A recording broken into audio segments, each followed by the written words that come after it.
Good morning. Welcome to RSBN Live. I'm Matthew Alvarez. It is 11:30 on the East Coast. That's 8:30 on the West Coast. And thanks so much for joining us throughout the country and various parts of the globe as we get ready to see the Vice President, JD Vance, who is in Peachtree City a bit later today. Our RSBN host, Robert McNeely, will pick up live coverage from Georgia. So he'll be there live. And of course, Peachtree City is about, I'm not sure how many miles, but really close to Atlanta, just south of Atlanta. So we'll have live coverage there with the Vice President of the United States. A number of news topics to get through. We're going to share with you, of course, the president's schedule today as well.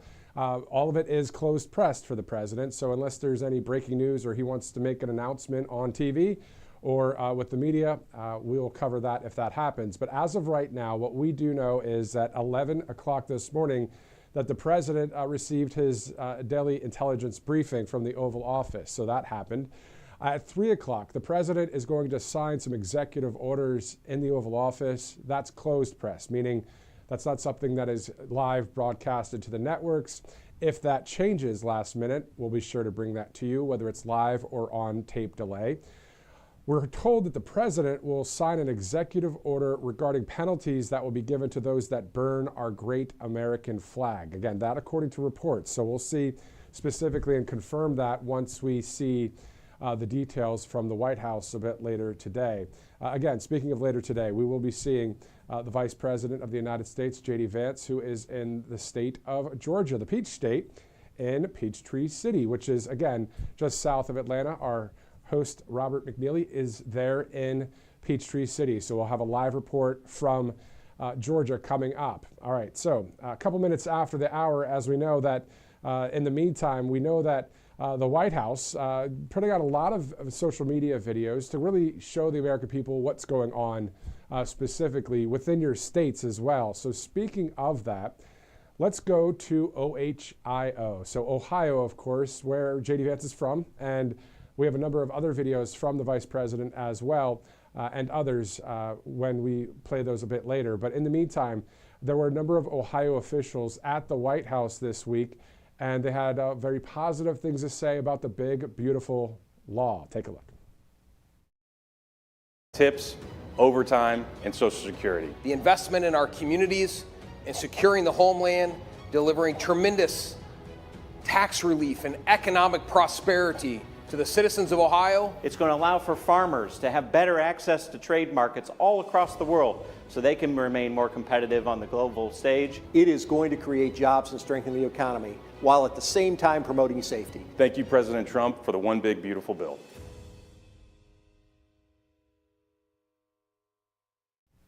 And we've seen a number of videos out of the White House when it comes to representatives and others from various states around our union talking about the big, beautiful law. And of course, we'll get to more information when it comes to the things that are happening there at the White House and in various parts of our government. Again, this isn't just a government broadcast, you know what I mean? We are, supportive of common sense leadership and freedom and truth and being on the right side of history. And just like you guys, everyday Americans, we're here, showing you what's going on there at the White House. Today, we're going to show you in Peachtree City, Georgia, where the Vice President will be a bit later. And we'll have that live coverage again from Robert McNeely. So looking forward to today's coverage, of course. And let's move on to another video before we get to some sponsors. As the Vice President, speaking about making Washington, D.C. safe, he said, quote, "We do not have to allow our cities to be taken over by violence. We can bring law and order to our communities. You've just got to have the political willpower to do it." And on top of that, they've netted 630 arrests in just a few days. We're also going to get to a video from the D.C. National Guard highlighting some of what they're doing. But in the meantime, let's go to clip 2 of the Vice President and what he's talking about when it comes to Washington, D.C. I want to thank all the people, the guardsmen here and the police officers who worked very hard for actually keeping this place safe. If you look at what's happened in Washington, D.C. in just the past 9 days, we've seen a 35% reduction in violent crime. We've seen over a 50% reduction in robberies. We are seeing really substantial effects. So I want to come here, highlight what they're doing, say thank you in person, obviously pass out a few burgers, but most of all, We do not have to allow our cities to be taken over by violence. You can actually bring law and order to communities. You've just got to have the political willpower to do it, because we want our people to be able to enjoy our beautiful cities. And the last thing I'll say is to the American people, DC is already safer than it was 9 days ago, but we're going to make it safer still to come. This is your city.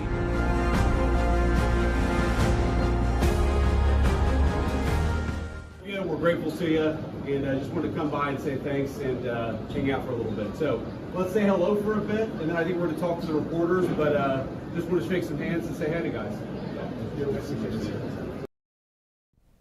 A shout out to our DC National Guard. We actually have a video a little bit later in the broadcast from the DC National Guard highlighting what they're up to there in the nation's capital. And then from DC and all of the coverage we have going on, any breaking news or any developing news, we'll bring that to you. But we'll also go to Georgia, where Robert McNeely will be live in just a bit from now. As that happens, we'll bring it to you. And again, the Vice President will be there for a speech, and also just to say hello to some people there, all about the big, beautiful law, and talking about the tax cuts for everyday families. You know, it's something that we all look forward to. Of course, to have some extra dollars in our pockets. And there's a lot that we're looking forward to be really honest, right? I mean, think about it. We want to see all 20 core promises fulfilled. We see a lot of them already fulfilled, like sealing the border and the mass deportation operation. It would also be great to see those that have broken the law be held accountable. We want our country to be saved even beyond these great 3.5 years that we have left with President Trump. But, you know, that's what we're covering here at the network. In the meantime, let's go to All Family Pharmacy, great sponsor here at Right Side. You want to be prepared, of course. You want the treatments your family might need before an emergency hits, but most pharmacies and insurance companies make that almost impossible with gatekeepers and outrageous prices. So All Family Pharmacy, of course, is different. You can stock up on your essential medications with All Family Pharmacy and order exactly what you want and keep it on hand so you're ready for anything. While the other pharmacies, they're raising prices. All Family Pharmacy has actually lowered theirs, giving you 25% off their most requested medications, ivermectin and mebendazole. There's an extra 10% off with the promo code that we have here, so it's RSBN 10. So it's 35% off if you're ordering ivermectin and mebendazole. So they offer medications many providers refuse, like ivermectin, starting at about just $2 per capsule. They also offer hydroxychloroquine, mebendazole, methylene blue, antibiotics, antivirals, and more, all with a doctor's prescription included. So ordering is simple. All you have to do is fill out your request online. A licensed doctor will review it, and then your medications are shipped to your door in just a few days. So you can check them out. You'll definitely find something you need there. allfamilypharmacy.com/RSBN. Use that RSBN 10 promo code to save that 10% off. And also coming up at about 12:30, the owner of All Family Pharmacy, Michael Kunsler, will join us to talk more about some of the medications there at All Family Pharmacy. In the meantime, let's go to another sponsor. Bank of America just announced that the U.S. dollar is on the verge of collapse. So if you think about that, your savings, retirement, paycheck, all losing value faster than ever. And history tells us, of course, that when paper money fails, precious metals win. So gold and silver have been the ultimate store of value for more than 5,000 years. So that's why now is the time to call Monetary Gold, the trusted name in physical gold and silver. They'll show you how to protect your retirement savings before it's too late. So all you have to do is call the number you see right there on your screen, or there's another number you can call as well, 888-617-7994, or go to rsbnforthegold.com today. You don't have to wait for that collapse to happen. You can be ready before it does with Monetary Gold, great sponsor here at Right Side. Always good to have some gold and silver, as it's 11:39 Eastern time on this Thursday, August 21st. All right, so let's go to some more of the videos that we have. We also have some interviews coming up, including RSBN host Christina Loren will join us at 12 o'clock. I have a question for her, and I want to know, because she used to be a meteorologist. I believe she still is. I mean, once a meteorologist, always one, I guess. So Hurricane Erin, if you guys have seen some of the computer models, you see that this hurricane is coming to the Atlantic coast, you know, outside of what, Georgia, South Carolina, North Carolina. But then it's all of a sudden shifting and goes back to the Atlantic. The fact that our technology is able to track that it's going to make a big swing to the right like that is, how in the world does that happen?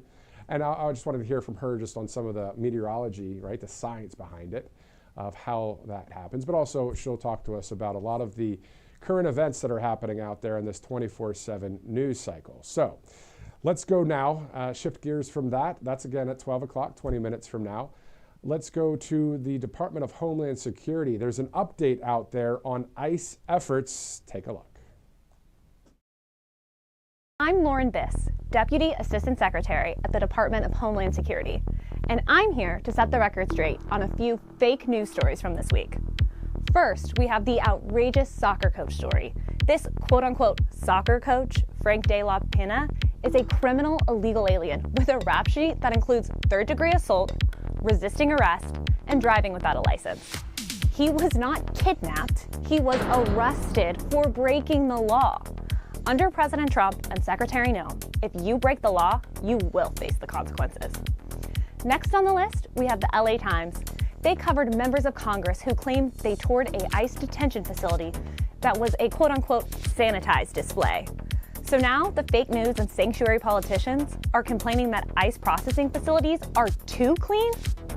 Absolutely insane. The truth is, ICE has higher detention standards than most U.S. prisons that hold actual U.S. citizens. All detainees are provided with proper meals, medical treatment, and have opportunities to communicate with their family members and lawyers. Last on the list, we have NBC News. They ran a false sob story of, get this, a convicted murderer to demonize our brave ICE law enforcement. Rafael Collado, a criminal illegal alien, made false claims about alligator Alcatraz. He has convictions for drug trafficking, homicide, battery, and unlawfully carrying a gun. This convicted murderer lied about this facility. Alligator Alcatraz does meet federal detention standards. All detainees' facilities are clean. Any allegations of inhumane conditions are false. When will the media stop peddling hoaxes about illegal alien detention centers and start focusing on the American victims of illegal alien crime? Tune in next week where we'll be back to battle more fake news.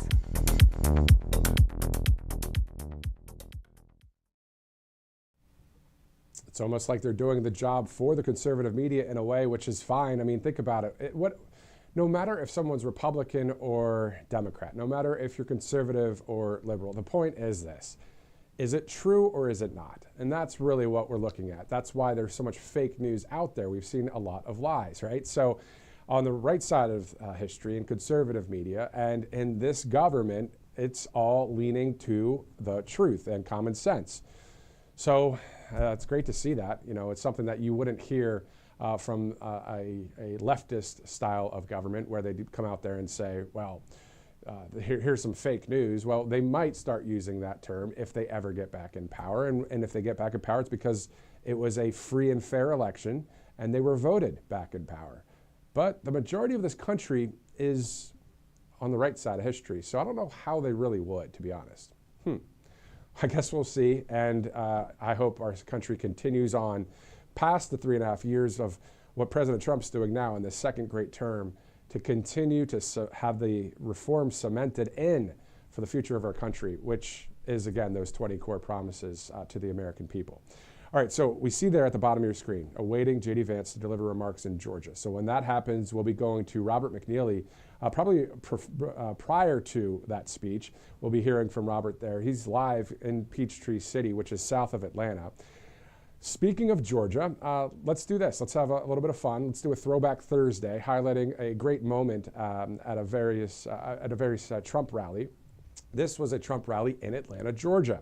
Now, it's a very simple moment, but when you have a number of people in the arena together towards the end of the national anthem and just everybody cheering for it, it's still a cool moment. So it's not profound, but maybe it is, because it's kind of simple, but sometimes simple things are profound. Let's take a look at Atlanta, Georgia from just last year.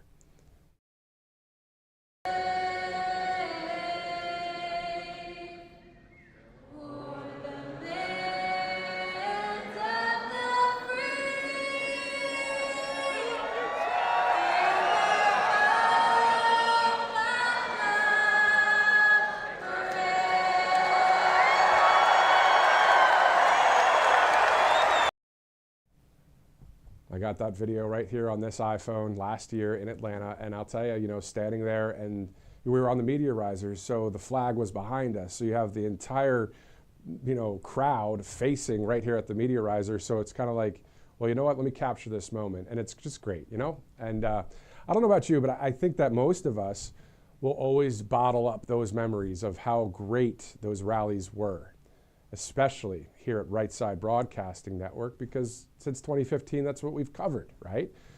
So we won't forget those days ever, even as I believe President Trump will have more rallies in the future within this presidency and maybe post-presidency for various leaders running for office.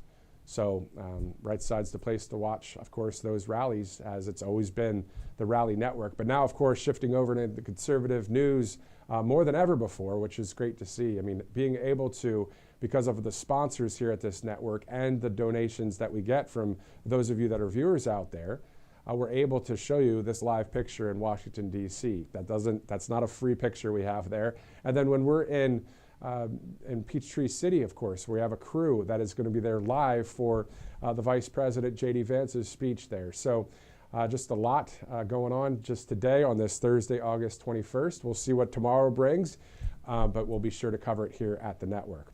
Speaking of that, in a way, the White House sent out a video, which is pretty cool. And those of you that are racing fans out there, and those of you that absolutely love the red, white, and blue, I was going to say buckle your seatbelts, but instead start your engines. Take a look. I just got 3 things to say. God bless our troops.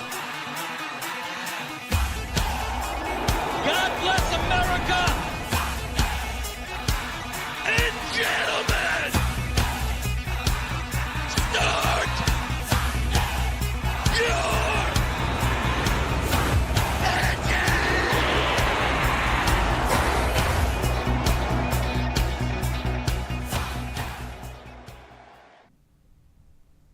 I have nothing to say. Let's just sit here and just enjoy that. That was awesome. Are you serious? Really? From the White House. Love it. How awesome is that? I don't remember. I didn't watch that live when that person said, ladies and gentlemen, start your. But what a cool video that was. And isn't that patriotic too? I mean, it's very patriotic, right? Again, this is the right side of history is the majority of we the people in this country. And the only ones that are coming against it are the leftists in the media who want Marxism and communism and the same old crap that's not good for any human on earth. We might have to play that video a little bit later because that was awesome.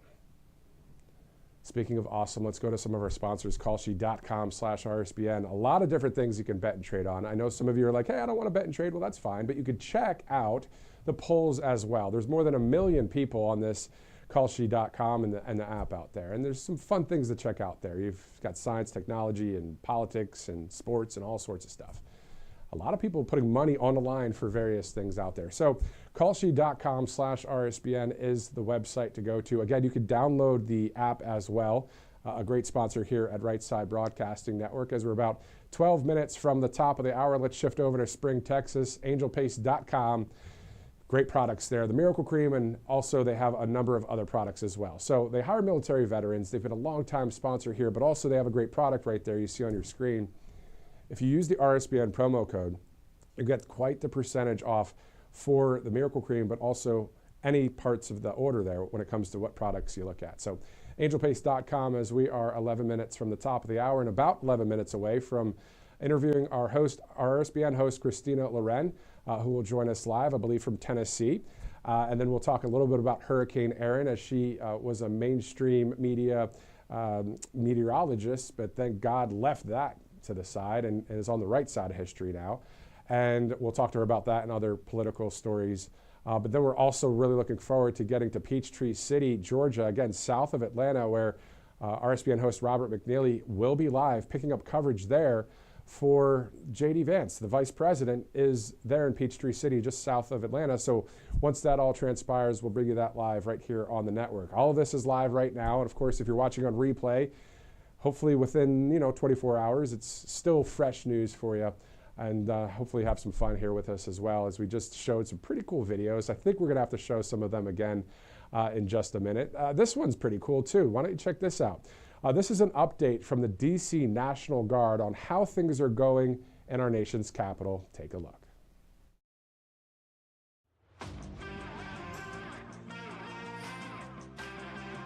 Hey team, it's Colonel Larry Doan, Joint Task Force Commander, talking to you from Nats Park. I'm out here with the team from the 372nd, one of our first missions out here, and I just want to take a moment to tell you guys how proud I am to be part of this task force and how proud I am of each of you. Your dedication and professionalism has been amazing. And as we pull this team together, you're already making a difference here in our district. We've seen you do life-saving work out there, prevent crime, and keep people safe from the metro stations to our nation's capital to the monuments. I'll see you across the district. Remember, we live here, we work here, we serve here. Wolf Blitzer on CNN posted something, and this is out there in the public, so that's why I'm talking about it. He posted and he showed a picture of the DC National Guard outside of Union Station. And for those of you that have been to Union Station, I have been there as well. You can see the Capitol building right when you walk outside of Union Station. But anyway, so the DC National Guard's posted up there and doing their job. It's all about law and order, keeping things safe, because we know that the numbers for murders are outrageous, the carjackings, all the crime. Well, that's why the DC National Guard is assisting with local law enforcement. Also, local law enforcement, they probably want DC National Guard there because the mayor of DC, is she really allowing local police to really crack down on what needs to be cracked down on there in that city? I mean, it is a federal city already, and the DC National Guard is the only National Guard that reports directly to the president. So I think there should be a federal presence there. And if you remember, I'm going to get back to my point about Union Station in just a second and Wolf Blitzer, but if you have been to New York City and in the subway system, or you walk around Penn Station, or you walk around Grand Central Station, or you're anywhere in Manhattan and other places, they always have this NYPD terrorism task force out there as well. So you have people that are in full uniform in a sense of military fatigues with the long rifles and guns and everything protecting the people of New York City. So that's been something that's been going on for several years. I used to live in that city when I worked in mainstream media. Blech. But anyway, so my point is that if New York did it, there wasn't a big outcry to that. DC's doing it. Let's have every major city and medium-sized city and all the National Guards out there to protect people that live in these cities, because obviously something is going wrong in Washington and other cities around our country. Traveling to a city anymore is kind of like, I don't know if I want to go because X, Y, and Z crime might happen. We don't want to have to deal with that in our country, and that's why the National Guard is out there in DC. I'm going to attempt to do the weave like President Trump does and get back to my point from before. CNN's Wolf Blitzer. On his X account, which I saw yesterday, he posted a picture of the DC National Guard who were posted up outside of Union Station. It was a big, Humvee type of vehicle with National Guard in their military fatigues. And he goes, "This is what I saw outside of Union Station in Washington, D.C. today." Okay, hold on now. First of all, this is not the right word. That is the DC National Guard who's protecting your sorry you-know-what. Let's be honest, right? CNN's fake news. We're sick of it. We're tired of it. We want people to tell the truth. We want a fair and honest press. And he acts like, this is what I see outside. Come on. How about he came to the country several times illegally and was a criminal illegal alien with a rap sheet. So it's not, don't get it twisted on the left. If you speak out in a place like China and you say, I don't like the president, I don't like Xi Jinping, and that's freedom of speech here in this country, but in that country, they'll come and, if you're protesting, they'll come and sweep you up right away and take you in the back of that SUV and haul you off and whisk you off, as they say.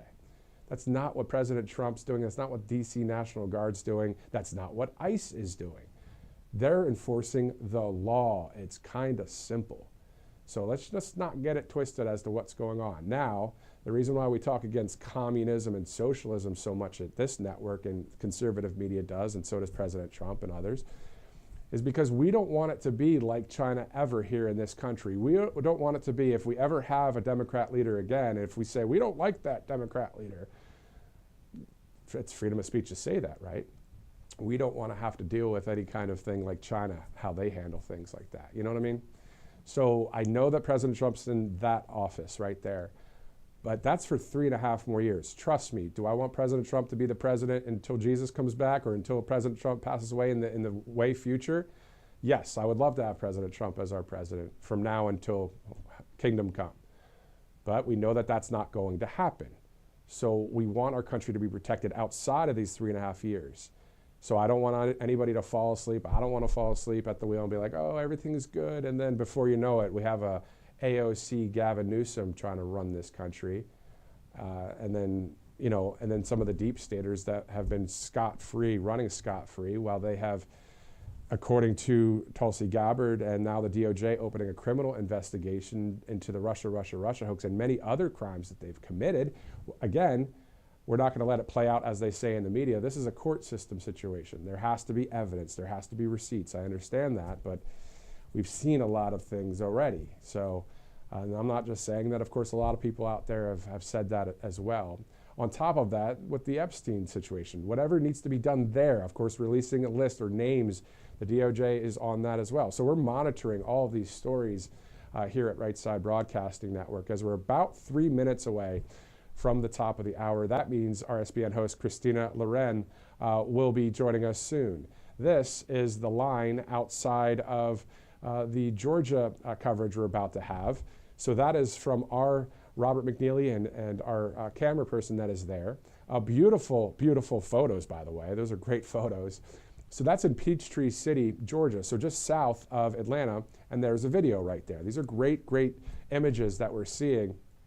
And look at this. It reminds me of a Trump rally. It's for JD Vance, the vice president, who will be in Georgia to speak about the one big beautiful law and tax cuts for working families. So you could see the support just there in Georgia. And if the vice president or the president traveled to any state in the union, depending on specifics on what area, like if he went to LA, but if he went to Fresno maybe, or to inland a little bit in California. But the point is, we can't forget that this is what we're representing here. This is what we see here. The people, all of us. And that's why I used that video earlier, sticking to Georgia right now. Director, can we go back to that video for those that just joined us as we get ready for RSBN host Christina Loren? To Atlanta, Georgia, just last year during the campaign trail, a packed house there. So why don't we do that, and then we'll get ready for Christina. So this is a kind of a throwback Thursday, just a cool moment, just at the end of the national anthem, the greatest anthem on earth. Let's take a look and relive that moment once again.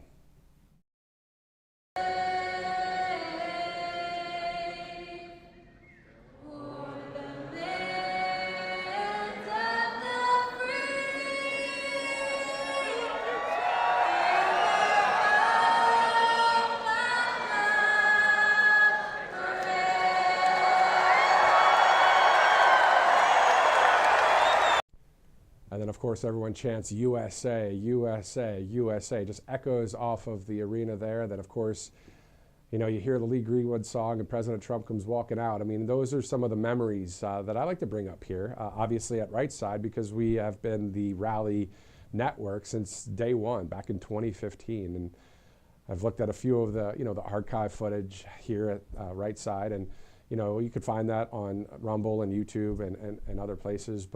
And our website. But the point is, I remember watching just pretty recently when Rush Limbaugh was speaking at a Trump rally. I believe it was in 2018 in Missouri, where Rush was from. And Rush, man, he was awesome. And it was just cool to see Rush Limbaugh up there on the stage and the RSBN logo on the bottom right corner. And just good stuff to reminisce about. But in the meantime, we're going to take a look at some of those videos and pictures from Georgia today in just a minute. But let's go to one of our great sponsors here on Right Side Broadcasting Network. You see All Family Pharmacy. You want to be prepared, of course, and you want the treatments your family might need before an emergency hits. Hopefully not, but if it does hit, but most pharmacies and insurance companies make that almost impossible with gatekeepers and outrageous prices. So All Family Pharmacy is different. Here you can stock up on your essential medications, order exactly what you want, and keep it on hand so you're ready for anything. Now, while other pharmacies are raising prices, All Family Pharmacy has lowered theirs, giving you 25% off their most requested medications. So like ivermectin, mebendazole, plus an extra 10% off with our promo code, the RSBN 10 promo code. They offer medications many providers refuse, like ivermectin, starting at just $2 per capsule. All Family Pharmacy also has hydroxychloroquine, mebendazole, methylene blue, antibiotics, antivirals, and more, all with a doctor's prescription included. So ordering is simple. All you have to do is just fill out your request online, and a licensed doctor reviews it, and your medications shipped directly to your door in just a few days. You can check them out. You'll definitely find something you need there. All you have to do is go to allfamilypharmacy.com/RSBN. Use that RSBN 10 promo code. You can save that 10%. And again, at 12:30, we'll have the owner of All Family Pharmacy joining us, Michael Kunsler. And then sometime after that, we'll be going to Peachtree City, Georgia, where Robert McNeely is live and will be live for the speech there by the Vice President talking about the big, beautiful law. In the meantime, one more sponsor for you. Let's go to Cove Pure right now. Cove Pure is a great sponsor, as well as, maybe Utah and Florida, those of you watching from those states. Well, you guys have just passed bills to ban fluoride in the water supply. So why are all these states suddenly doing this massive U-turn on fluoride when they've been adding it to our water for the last 8 decades? Well, RFK Jr. has been warning us about fluoride for a while, and the government now admits to the fact that fluoride is linked to lower IQ. So in a study done by JAMA, so JAMA Pediatrics, one of the top medical journals out there, scientists actually found that fluoride levels over 2 milligrams per liter of water cause more than a 2-point drop in children's IQ scores. So that's why we're proud to partner with Cove Pure. So Cove Pure is a water filtration system that sits on your countertop. You don't have to drill any holes or call a plumber to set it up. You just fill it with tap water, plug it in, and it gets straight to work. Their ClearWave technology is certified to remove up to 99.9% of impurities in your water. So anything that's not water, things like fluoride or pharmaceuticals, and even forever chemicals, they all get filtered out, leaving you with pure water. So once you try this Cove Pure technology and this Cove Pure water system, you won't go back to tap water. Unless you like tap water, which I don't think many people do out there. I don't. But the best part is it has this touch screen that lets you choose whatever temperature you want, cold, hot, and warm. Couldn't be easier. If you happen to like fluoride, that's totally fine. Of course, you can get that through toothpaste or mouthwash, but the government should never force you to ingest it, of course. And you can take back your right to choose this right here, this product. Click below or go to covepure.com/RSBN. And for a limited time only, you'll get a special discount of $200 off Cove Pure. So $200 off Cove Pure. So good deal right there for great tasting clean water as you're looking at pictures. And we have some videos as well from Peachtree City, Georgia. That is just south of Atlanta. That's where the Vice President will be in a bit.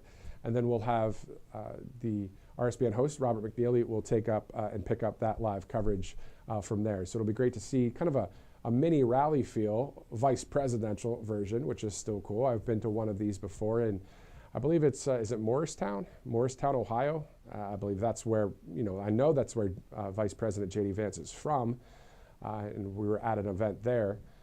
That was after the Grand Rapids, Michigan event back in July, where I talk about that one a lot, where it was a week after the Butler, Pennsylvania tragedy when it comes to Corey Compatory. And then, of course, President Trump, overcoming that situation. And then it was within, I think it was a Monday or a Tuesday, there was another event. And we actually had to drive up from Alabama to Grand Rapids, Michigan, because there was a number of flight problems and there was weather, and it was just, so we drove. And then on our way back, driving, south of Michigan, as you guys know, in Ohio and Michigan, you were arch rivals, I get it, in college sports. We drove down through Ohio, and there was an event on that Monday or Tuesday, I believe. So then we stopped there and covered the event. Having said all that, the reason why I bring it up is because it looks similar to what we see there in Georgia today, where JD Vance will be speaking soon. So glad you're with us here at 12:05 Thursday, August 21st. As soon as we see Christina Loren on the line, we'll go there live. We do have a 12:30 interview as well with the owner of All Family Pharmacy, and I believe sometime after that, we'll be headed to Georgia, where Robert McNeely will pick up that coverage. In the meantime, let's do this. Let's talk about the president's schedule today. Now, it's all closed press, meaning there are no live feeds of the following events. And also, if there is a tape playback or a tape delay on something, we'll air that here live or we'll upload it to our various channels. One thing we definitely know is that, well, we know a number of things, but this we know is that the intelligence briefing that happens on a daily basis there, of course, that's not going to ever be televised for obviously those reasons. That's going to be at the Oval Office. That was already at 11 this morning, so that already transpired. At 3 o'clock, though, the president will sign executive orders from the Oval Office. Again, that's closed press, so that means it's not something that will be live. Sometimes that does change at the last second. Again, we're live all the time here at the network whenever there's these events going on, so we'll be able to shift gears and hopefully play that for you either live or on tape playback if it does. We are told via some reports out there that the president's actually going to sign an executive order regarding penalties that will be given to those that burn our great American flag. So I know we're all on board with the penalties when it comes to that. I'm sure it has to do with fines and jail time, but we'll see specifically as the White House will send out information, whether it's on the social media platforms or sent out to various networks like ours and all the networks. And you know, it's interesting. I'm sure there are a lot of fake news networks that get a lot of these emails from the White House on here are the highlights of what happened, and none of them are covering it. And instead they cover what they want to cover to try and sway public opinion for things like the midterm elections or just overall sentiment from the country.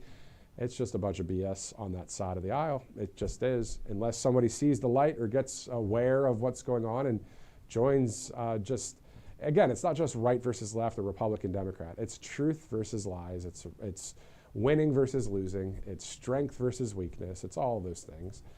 So we know what side we're on here at the network, and I'm glad you guys are with us watching here on Right Side Broadcasting Network as it's 12:08 Eastern Time. All right, later in the broadcast, again, Vice President JD Vance will be in Peachtree City, Georgia, just south of Atlanta, to highlight President Trump's working families tax cuts. RSBN host Robert McNeely will be live for that coverage. In the meantime, let's go through a number of other things as we await Christina Loren. If she's not able to make it, we'll have our 12:30 interview. I do know that RSBN host Megan Kohler is able to join us tomorrow for any live coverage we have as well. Let's go back to a couple videos that we played earlier in the broadcast as we are monitoring various news that's happening out there. Let's return to the White House, where Ohio officials are thanking President Trump for the tax relief thanks to the One Big Beautiful Law. Take a look.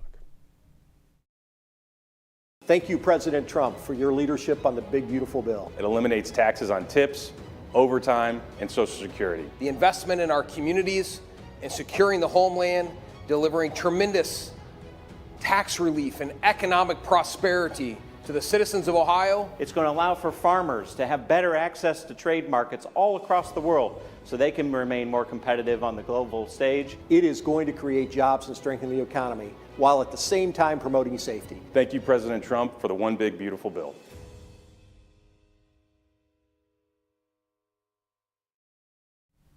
All right, it's 12:09. This is RSBN Live. I'm Matthew Alvarez. Let's take a quick commercial break. We'll be right back in just a minute. Welcome to Right Side Broadcasting Network, your trusted conservative news outlet. At RSBN, we deliver the truth when the mainstream media falls short. Since 2015, we've proudly broadcasted every single one of President Trump's iconic MAGA rallies, bringing you the excitement and energy live before anyone else. By watching RSBN, you get an unfiltered front row view of the action on the ground. We interview the crowds to give a voice to millions of Americans just like you.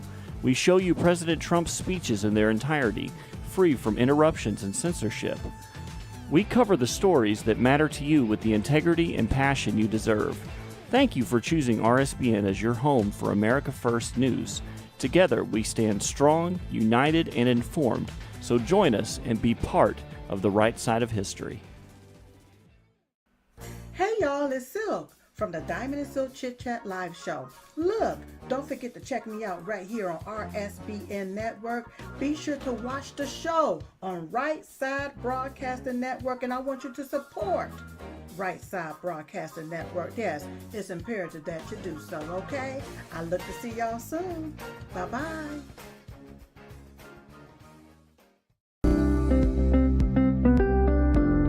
allfamilypharmacy.com/RSBN. You can scan that QR code now, RSBN10. That is the code, easy to remember, for 10% off. This is ivermectin, hydrochloroquine, antibiotics that will save you and yours from bacterial and viral infections, NAD+, and much, much more. 200 essential medications and emergency medical kits, the meds you trust delivered to your door.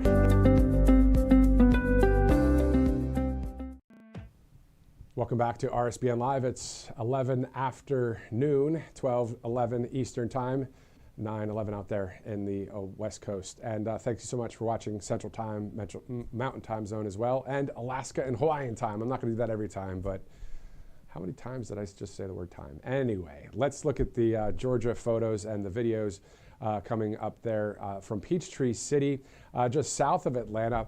We'll be seeing RSBN host Robert McNeely there in just a bit as the Vice President of the United States will be speaking about the big, beautiful law there and the benefits that the people of Georgia have seen, just like all across the country. Speaking of RSBN hosts, let's go to Christina Loren, who joins us live right now from Tennessee. Christina, good afternoon, and actually good morning to you there in the Central Time Zone. At least for another hour, right? Hey, how are you doing, Matthew? I'm doing great, doing great. Loving the fact that, you know, we have this vice president that's going out to these various places and seeing these huge crowds even for the vice president. Doesn't that just really sum up? And also, we can't forget that the people out there are really in support of this president and this vice president. Absolutely, including Elon Musk. Back in the game, it seems, as it were, now kind of getting behind JD Vance for the next presidential election, which is very interesting to me because I think it was a month ago when he was trying to promote a new political party altogether. And so it is nice to see him getting back in the fold. I think that's a smart move on his part because most of the people who are on X and really engaging in conversation there, they tend to lean conservative. So I think it's really smart for him to get behind JD Vance, and it was a bad idea to start a new party to begin with. It would have been a waste of money for him. So I'm happy to see that. And I like JD. I also like Marco Rubio. So the future looks bright for the Republican Party, especially because it looks so dim on the other side. Yeah, it's so true. And, you know, I was thinking about the fact that the majority of the country for the past 3 elections voted in a landslide form for President Trump, right? So that's not going to change when it comes to the amount of people that are on the right side of history. You know what I mean? Like, and especially if more people get out the vote. You know, there's some people that you think about, you know, there's 340 some odd million people, 347 million at last check, right? And I know there's a number of people that are below 18, so they can't vote yet. But those that are above 18, right? There's still millions of people that haven't voted before or whatever. And we really need to still get out the vote, especially for those midterm elections, right? Oh, absolutely. And I know, you know, some conservatives might be feeling a lot better because of what's happening in Texas and redistricting. But at the same time, we cannot afford to lose the momentum that has been built by President Donald J. Trump so far. We need to stand behind him firmly so that he can fully execute his entire plan. It shouldn't have to stop at the midterms because a lot of people just don't show up thinking that Republicans are going to win in a lot of these very tight races. And there will be tight races. We just can't get too comfortable. You got to get out there and vote. Already make a plan of doing so. Make a plan of letting the people that you love and care about know that, hey, you know, come November 5th, we've got to make sure that we're ready to vote in 2026. Yeah, exactly. I know it's still some time away, but still I'm sure the ads are going to start being posted. Maybe President Trump will be holding whether tele rallies or in-person rallies. We'll see what happens. as we know midterms are going to be important. Let's shift over from politics to weather quickly. I believe we do have a graphic that shows the latest when it comes to the model of Hurricane Erin.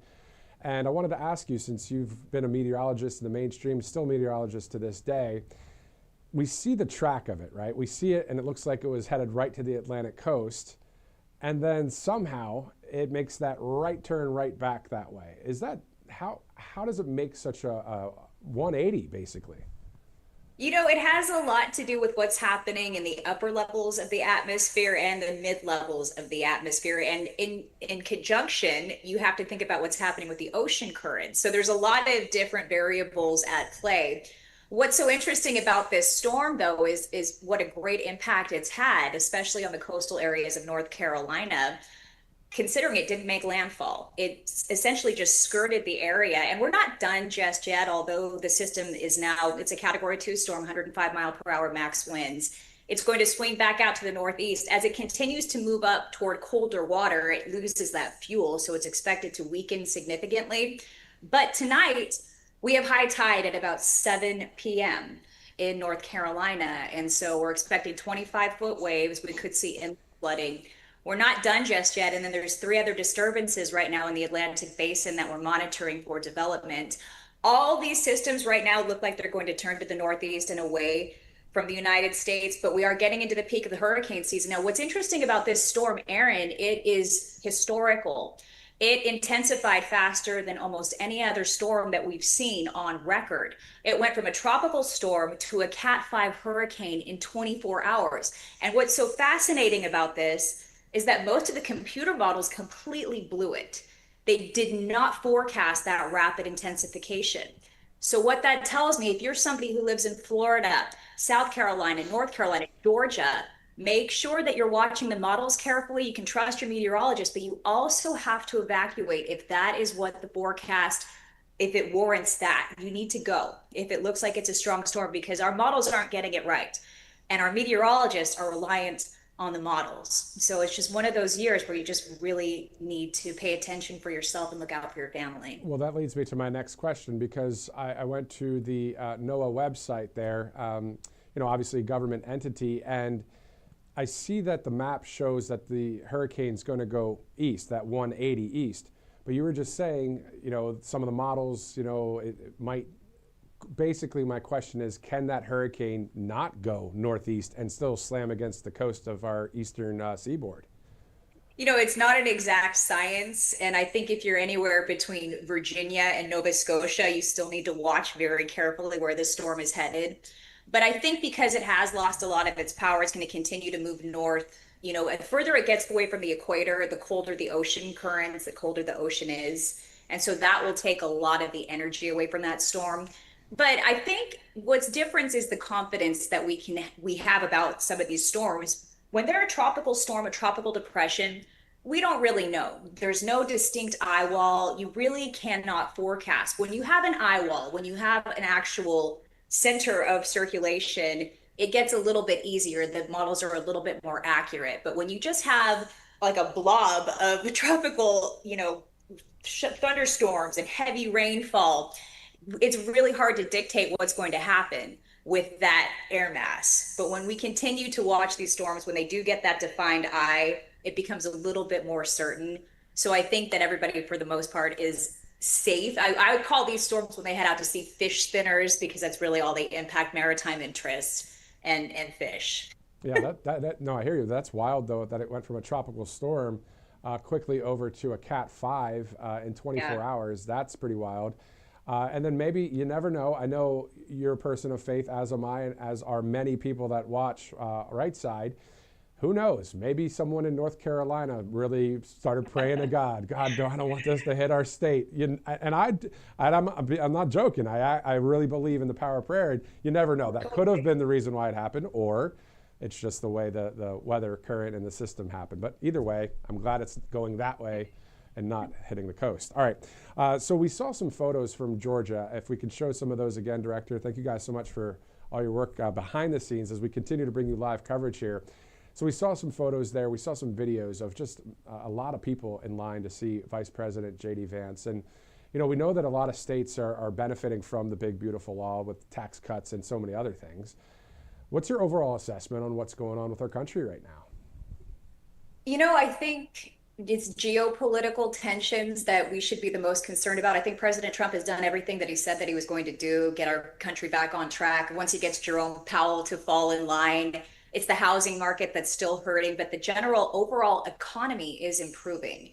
So I think that anything that could disrupt all of the goodness that President Trump has worked so hard to do for us as Americans, the one thing that could unravel that would be some of these geopolitical tensions, specifically when you look at what's happening with Russia, because I don't think that Putin is going to back down that easily. But what's interesting is President Trump has a lot more leverage over Russia than people realize, and it has everything to do with Russian oil.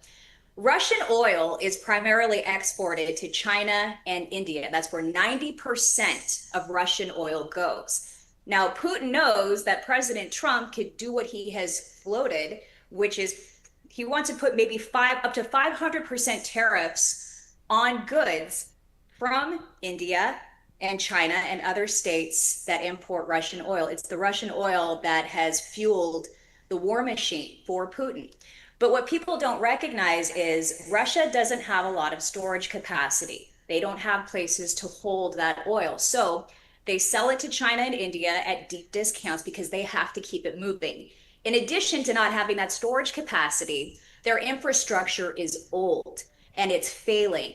And so if they're to slow it down or cut it off altogether, everything could grind to a halt. And this could be the case for months. So President Trump essentially has the power. If India and China stop buying oil, President Trump has the power to knock them offline for a very long time, if not permanently. And he knows that, and President Putin knows that. And I think that's a big part of why he went to Alaska and met with President Trump. But if everything goes as we've seen so far, and I don't see any reason why it won't, because President Trump has led through strength, peace through strength. He posted a picture, though, today on Truth Social of him kind of looking down at Putin. Did you see that? And he's pointing down at Putin with his finger almost in his chest. And it's juxtaposed to a picture of Nixon in 1959 with the Russian premier when, as we all know, he had a very hard stance on the Cold War. So it's interesting. President Trump is showing, hey, I'm not afraid of you. And he knows he's got the leverage. And the reason why is because of that Russian oil. Well, then also, if you look at the trip to Alaska, so the Alaska Summit on Friday, August 15th, a great coverage here at the network by Robert McNeely, and also millions of people that watched that throughout all of our social platforms, just a minor plug. But anyway, the point is that there was the B-2 bomber and a number of jets that flew over when President Trump was walking and greeting Vladimir Putin. So that was flying right over, kind of like, hey, welcome to our country, bro. Like, let's get this all taken care of. Let's get this Russia-Ukraine war stopped. And also, outside of that, stopping the killing is the number one priority. And then to your point, we don't want to have to deal with all these sanctions and all this other stuff and tariffs. It'd be nice if it just stopped, of course. And then there's so many other things to get taken care of in our country. Even though we've seen a lot of wins over the past 6-7 months, there's still more to go, isn't there? Oh, absolutely. And then you always got to keep an eye on what's happening in Israel. And President Trump has essentially become the peacekeeper for the entire globe. And you talk about how many voters there are in this country. It's interesting how we only make up 4.5% of the world's total population, and one man from that 4.5% is keeping the peace. I honestly think that he's going to have to take a tougher stance on Russia, and eventually he may have to do so with the situation that's happening in Israel as well. He's going to have to get involved, in other words. We need him to. But at this point, he says maybe trilateral talks between Vladimir Putin and Zelensky aren't the best idea. In fact, he wants them to push forward with bilateral talks instead. So it seems to me like he's kind of taken himself out of the equation for now. He's going to see if they can both find diplomacy on their own levels. And if he has to, he'll step back in. And he's got the bargaining chip of the century. I mean, he can play that oil and he knows what he's doing. So we'll see what happens. Exactly. I mean, there's what, I think it's 8 billion people on Earth. And if you think about the amount of people that maybe have access to internet and TVs and radios, if President Trump had a trilateral meeting with Zelensky and Putin, what, 2.3, 3.3 billion people, whether live or not, still within that 24 hours would watch that. I mean, that would be a big one to watch. Because we know, I mean, it's the Russian leader, the United States leader, the Ukrainian leader. But anyway, there's a lot going on out there. It's a big world. Christina Loren, before I let you go, can you talk to us about just, moving forward? Again, the midterms, they're not right around the corner, but it's still very big midterms for President Trump's agenda. What would you say to people out there that are saying, well, President Trump's in office, no matter what, it's all going to be okay? Oh, I would say that, if he is jammed up by a Democratic-led Senate or a Democratic-led House, he's not going to be able to push forward with his agenda. He got the bill passed, the big, beautiful bill, because he had a Republican House, a Republican Senate. If that changes, they will try to impeach him. They will go out of their way to make his life as difficult as they possibly can. And so we cannot let that happen. Progress will grind to a halt. And I don't want to see that. It's a waste of money. It's a waste of time. And our country needs him so much, especially with the inflation finally starting to come down, with the economy starting to improve. You look at the stock market, the gains that we've made just since he took office are huge, record high after record high after record high on the S&P, the Dow, and the NASDAQ. These are things, those are future forecasts. So they're thinking about what's going to happen a year from now. So we all know if he can keep going at this pace, it's going to be good for our economy. If the midterms show Democratic leadership, if the tides turn for us, it could be very bad. Exactly. Christina Loren, RSBN host, thank you so much for joining us from Tennessee. We look forward to seeing you again soon. Thanks for the insight on the meteorology stuff too. That was pretty cool. Oh, absolutely. Love talking to you. Have a great day. You too. See ya. Bye. All right, so RSBN host Christina Loren, they're live. We're going to be going to RSBN host Robert McNeely, who's live in Georgia, Peachtree City, Georgia. And then tomorrow we'll have RSBN host Megan Kohler joining us for various live coverage as well. All right, it's 12:27. We're about to get to a 12:30 interview with the owner of All Family Pharmacy, Michael Kunsler. Before we get to that, one more video I'd like to throw to. The video is something that we played earlier in the broadcast, and it's specifically about, get ready, start your engines, right? The White House just posted this video, so we're going to take a look at that here momentarily as it's, again, 12:28. Let's take a look at that video from the White House posted just today. I just got 3 things to say. God bless our troops.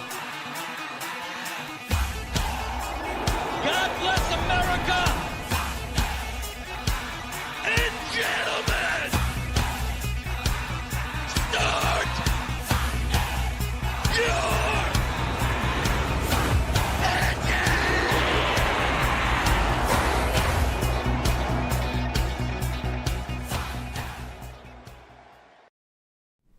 I think we all enjoy that video here at the network. I can hear the director laughing in the earpiece a little bit, but it's a great, great video. Fires you up a bit, yeah? All right, so it's 12:29. Let's go now to the owner of All Family Pharmacy, Michael Kunsler, right now, joining us live. Sir, thank you again for joining us on Right Side. Thanks for having me, as always. Definitely. All right, let's talk about All Family Pharmacy. So you guys have been getting actually a lot of national attention lately. So what's setting your pharmacy apart, and why do you think so many people are starting to call it one of the most trusted pharmacies in the country? I think because we're allowing medical freedom, throughout all Americans, right? We've become a pharmacy where people were utilizing during COVID to start, where they couldn't go to their neighborhood pharmacy, their CVS, Walgreens, corporate chain, and just get medications that were necessary for COVID, for flu, for any type of sickness. And then, now we're into the cancer support. We're still helping people with flu and COVID, and obviously flu season's right around the corner. So it's a big topic for us here at the pharmacy level. As we prepare and bulk up on our supplies, we try to make sure that we have enough for our patients. These antibiotics will go out of stock. It's not when, it's not if, it's when. Right. So it's going to happen as we get into flu season. The temperature drops, specifically in the north. That's when a lot of people start getting sick. So we've always been there for these patients through COVID, through flu. And I think that's why they love our services. It's just being able to provide something so special to them at a time that's so necessary. Yeah, exactly. And the choices, it's very easy to make the choices on your guys' website. Let's dive into a couple of the medications. Let's start with methylene blue. I know it's been around for more than a century. So the question is, why are we seeing this renewed interest in it today, especially for brain health and mitochondrial support? Yeah, so I believe it has a lot to do with the MAHA movement. RFK Jr. really pushing forward with the methylene blue. We love it here at the pharmacy level. Our patients love it. We're seeing support with cancer. We're seeing support with dementia, Alzheimer's. There's companies in the UK right now that are taking the pure medication out of methylene blue, the active ingredient in it, and they're putting it in their own trials. They're trying it for Alzheimer's, Parkinson's. We're seeing some great data on their end. We're seeing some great data on our end. We're seeing great data from our own patients. They're coming back for more. Traditionally speaking, we would have never been around if ivermectin didn't help people during the times of COVID. If it didn't help them, we wouldn't be around, and they wouldn't continue to buy from us. The fact that people are continuously refilling their prescriptions, it just shows that it's a medication that works. It's a medication that's supporting their lifestyle and helping them. Yeah, it's great to see that. Ivermectin is one of them, hydroxychloroquine and others. So we just talked about methylene blue. Let's shift over to NAD plus supplementation. It seems like that's becoming popular for the anti-aging and wellness world. So can you tell us what it is exactly? Why are people calling it the fuel for life at the cellular level? It's the powerhouse that drives the mitochondria of your cells. It produces all that ATP, all the energy for your everyday cells to work. As we get older, it declines, right? Just like every other hormone. Unfortunately, as we get older, we just don't produce it as much. And NAD Plus is groundbreaking in my eyes. It's huge. I take it. A lot of my pharmacists are now starting to take it. A lot of employees here. I have family and friends that are taking it. It's just for overall wellness. It's going to help you get back to those energy levels we had when we were 18, 20 years old, 22 years old, right? And we're not that age anymore. And unfortunately, you feel it. Specifically Monday mornings, I really do feel it. And that Monday is my favorite injection day because Monday feels like Friday now. I'm filled with energy. My brain fog is gone. I feel young again. I mean, I'm still kind of young in the eyes of a lot of our audience and viewers and patients, but still, it's after that 25, after 10 years of that, you really start to age. And I think NAD Plus is the future. People are seeing it. Wellness clinics are doing it. It's curing hangovers, supposedly. There's some great stuff about it. Yeah, that's cool. So you've got NAD Plus, methylene blue, hydroxychloroquine, ivermectin, but also many of your patients are, what we're hearing is that they're interested in alternatives or additions to traditional treatment. So how do you guide them on safe, effective use of these kind of compounds? Yeah, so basically alternative use, we're taking medications that have been around for decades. We know the safety profile of it. We know the efficacy profile of it. They've been around for 10, 20, 40, 50 years. Methylene blue, 100 years. So we know it's safe. We know for long-term use and for short-term. And we know that the medications are effective. Now we're repurposing these drugs for additional uses that we're seeing in everyday lifestyle changes. Methylene blue specifically, like we went over with the Parkinson's or the Alzheimer's, it's got the neuroprotective properties. Ivermectin is showing great results with the mebendazole in cancer support, right? It's not guaranteed that it's going to help you, but we're seeing great data on it. I was on a phone call this morning with a gentleman who I love talking about his story because it's such an amazing story. And his doctors are astonished that he's still alive. It's crazy. And the only thing he was taking was ivermectin. That was it. He was done with all of his therapy. He was done with all of his radiation, immunotherapy, and the chemo. So what changed? He just took 9 milligram capsules every day since October. We had a conversation this morning. The cancer's starting to grow a little bit again, but he's getting right back on the regimen, and he's fighting, and he's still alive. The fact that he's still alive, I think in itself is a telling story. As we know, a couple of you guys over there, as well as myself and some family members, have passed away from cancer, and it's a scary thing that we talk about. So using the alternative purposes, or as President Trump says, the right to try, is big with us, and we push it. We'll continue to push it in a safe and effective way. So, well, speaking of cancer therapy, then there's another medication that we're hearing about, mebendazole.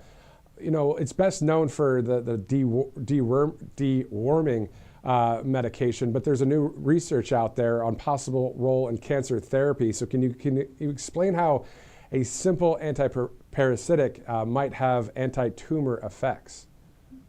Sure. So mebendazole, the way it works is it cuts off glucose and nutrients from a parasite, specifically in the worms. Mebendazole is used for different types of worms, which are considered parasites. So with the mebendazole, when it cuts off the glucose and the nutrients, it kills the parasite that way. So with the data and the trials shows, obviously this information is available online everywhere. You can find this data online because, I'm not a doctor, I'm not a pharmacist, I'm not going to pretend to be at all. But it cuts off the nutrition supply to the tumor, forcing the tumor not to be able to grow or allowing the tumor not to grow. So that gives your body a chance to fight it. This is small data, small trials, but it's great information. We've been using it for probably almost a year now, and we've got our own data based on our own patients, and we're continuing to sell it. People are continuing to come back and refill it.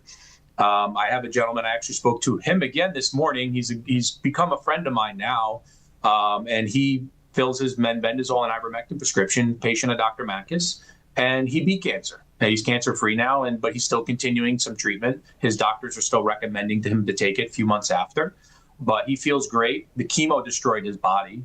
That's the role that it plays. Unfortunately, it's like nuking your entire bloodstream, trying to kill the bad cells. But again, you kill everything when you do that. It's amazing what we're seeing on our level. I mean, we don't hear the bad stories. We're not guaranteeing that it's going to work, but we've got some amazing miracles that have happened. If you're joining us right now, this is Michael Kunsler, the owner of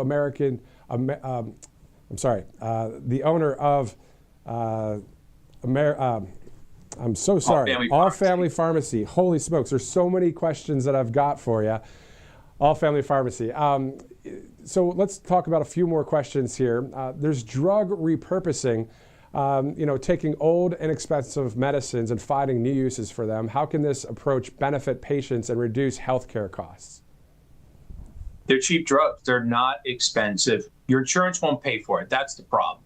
So, those are the roadblocks we run into. And, that's fine. We have a lot of people who are willing to pay out of pocket. We have HSA and FSA cards now, which a lot of people choose to go that route over insurance, or they get a HSA or FSA card through their insurance. So it's technically still paid for. It's tax-free. A lot of great benefits with those cards. But we're not bringing a drug that's brand new to the market, patenting it, and charging you $1,500 a month for 4 injections, right? We're giving you a dozen capsules, 100 capsules, 150 capsules for a fraction of that cost. It's a drug that's been around forever, so we know the safety profile, like I mentioned, and the efficacy of it, which is amazing. And that is why we prefer alternative purposes on these drugs, because they're not expensive. And people would prefer a non-expensive drug that's been around for years. The vaccine is the biggest reference we could use. That vaccine was pushed through, and a lot of people did not trust it. And they didn't trust it because it's only been a year. How could you tell of the safety profile of it? It's only been a year. We don't know long-term usages of it. So, people questioned it. When it comes to ivermectin, it's been around for 40 years and saved millions of lives. People don't question it because of that. And it is used in humans, not horses. Not just horses and animals. It's also used in humans. Exactly. We have ivermectin at our house, and it's great to have. And it's great that you guys are there to be able to get it directly shipped to our door and any door across America. Now, some critics are saying that pharmaceutical innovation is too focused on high-priced drugs, while other generics with huge potential are ignored. So what's your take on that, and how do you see it affecting patient care? Yeah, we're big advocates of repurposing, like we chatted about. I think repurposing is awesome if you can find a good quality drug and it has great data being used off-label for another purpose. That's ultimately what we're speaking about. And there's tons of drugs out there that are like that, and they go through their trials, and this big drug company spends millions of dollars pushing it for one thing. And then years later, they find out during the trials it actually helped with something else, and they repurpose it for another use. So we're big proponents on it because ivermectin is probably the leading candidate when it comes to this type of medication, and it's been around for years. We got the safety profile, the efficacy of it, and it's going against what Big Pharma is about. Big Pharma is about innovation, creating new drugs, patenting them, controlling the market, and controlling the spend. And the government falls right along with it because the government, they can't touch them. These patent laws are just beyond insane what they can do. So we love it. We're always going to be there to find something that's cheaper and more affordable for the American people. All right. Now, if you're just joining us, Michael Kunsler with All Family Pharmacy joining us. A couple more questions for you before we let you go. So you guys do this custom compounding. So how does this allow you to provide treatments like troches, nasal sprays, or low-dose therapies that patients can't find elsewhere? Yeah, so we're 795 certified. We have our compounding room where everything's sterile and clean. We compound the medications in low dose, high dose. We love compounding because specifically it can help patients in so many different areas, whether they have an allergy, whether they don't want all these crazy additives added into their medication. Our compounding, we have 2 ingredients, 1 active, 1 inactive. That's it. There's not 5 to 10 ingredients in there. It's just 1 active, 1 non-active. So we're able to create that. People love it. When it comes to low dosing, we suggest low dosing for those who are susceptible to side effects. You can't really combat a side effect other than just taking lower doses throughout the course of the day so that you're keeping that same blood level. So compounding helps with that. Compounding also helps with newer routes of how we take medication. So some people don't like injections and they're afraid of needles, or they just feel they're not experienced enough to inject themselves. So we suggest a troche. You just basically sit that troche in your cheek for 30 minutes and it melts in your mouth, and the glands of your mouth just basically absorb the medication. Instead of it being dropped into your stomach and destroyed by all the acid and causing you gastrointestinal issues, it's just absorbed in your mouth, faster and more efficient. So compounding has great ways of helping people in so many ways, like I explained. We love it. Yeah, and finally, that's interesting. I've never heard of being able to do something like that. But if someone is watching today and they wanted to explore options like methylene blue, NAD+, what should they know before starting, and how important is it to work with a knowledgeable compounding pharmacist? What's important, and questions are important. People are going to ask us questions all day. Like, they want to know what we're adding to the medication. We tell them straight up, we don't add anything. They're afraid of, the government and overseas companies tainting medication, as they see online. Everything that comes through us is safe and effective. It's third-party tested. The purity levels are at the highest. America is known for some of the greatest medications in the world because of our strict regulations. And we're always going to abide by those strict regulations here at the pharmacy level and the compounding level. So when you come to our pharmacy, just know that you could trust us. You can look us up online. We have tons of reviews. We've been around for 5 years. We're never going to change the way we do things. We're not going to go cheaper routes. We're going to continue working, getting better, providing more medications. Methylene blue is just a tipping of the iceberg. There are so many other medications out there that are cheap and available that can truly help everyday Americans. And on top of that, All Family Pharmacy, you guys are having a percentage off 2 of the medications. Plus, if you use the RSBN 10 code, you'll get, so it's what, 35% off. Is it ivermectin and is it mebendazole? Yes, so right now, the ivermectin and mebendazole, we decreased the prices of up to 25% on our website. And then if you use the RSBN 10 coupon, you get an additional 10%. So you're saving 35%. It's on new prescriptions, it's on refills. All of our patients who are out there that are listening, who are already purchasing from us, they can go ahead and refill it however they choose. It's always going to be available, until we decide otherwise, but I don't see us increasing pricing. Awesome. Michael Kunsler with All Family Pharmacy. Thank you so much again for joining us on Right Side Broadcasting Network. Thanks for having me. Appreciate it. Definitely. All right. It is now 12:45 Eastern Time, Thursday, August 21st. As we await the live picture there, we'll have in Peachtree City, Georgia. So it's just south of Atlanta, of course, the Vice President on his way there, if not there already, to speak about the big, beautiful law and also how this has really affected families there. Specifically, we know that it's about highlighting President Trump's working families tax cuts. RSBN host Robert McNeely will be live for that coverage. All right, so it is, again, 12:45. Thanks so much for streaming in with us. Our coverage started at 11:30 this morning. Before we head out to the Peachtree City area, let's go to one quick video here on Right Side Broadcasting Network. Let's go to the video about the following: the D.C. National Guard, on how things are going in our nation's capital. That's clip 7, I believe.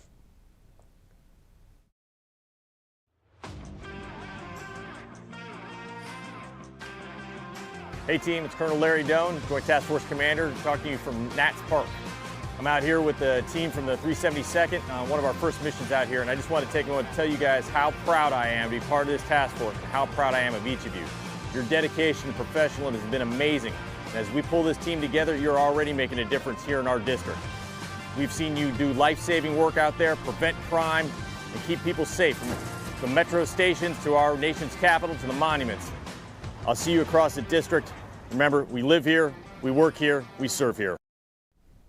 All right, great to see the D.C. National Guard out there doing a great job for law and order in our country, keeping things safe, and we look forward to seeing more of that in D.C. and maybe in other cities across the country, all about law and order. All right, so it's 12:47, Peachtree City, Georgia, just south of Atlanta. That's where we're going to find RSBN host Robert McNeely, who joins us there live. Also, we know the Vice President is on his way there, so we'll look forward to hearing more from the Vice President. Let's go to Robert McNeely live right now in Peachtree City, Georgia.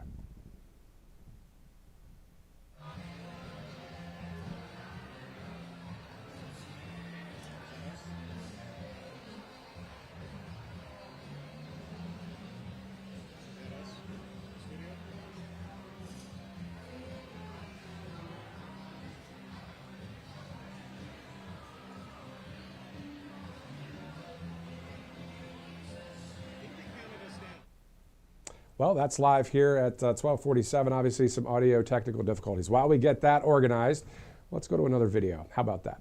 Let's talk about Vice President JD Vance on making D.C. safe. Director, let's go to clip 2 as the Vice President was speaking about Washington, D.C.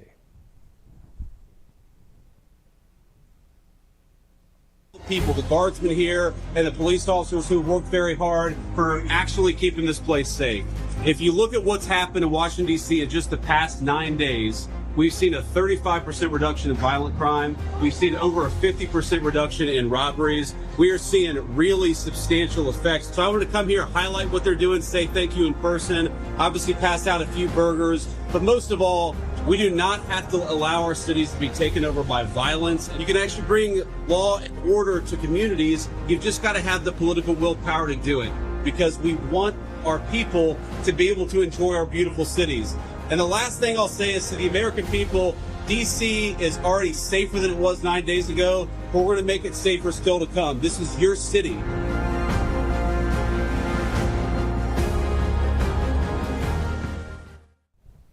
Great words there by the Vice President. We do not have to allow our cities to be taken over by violence. We can bring law and order to our communities.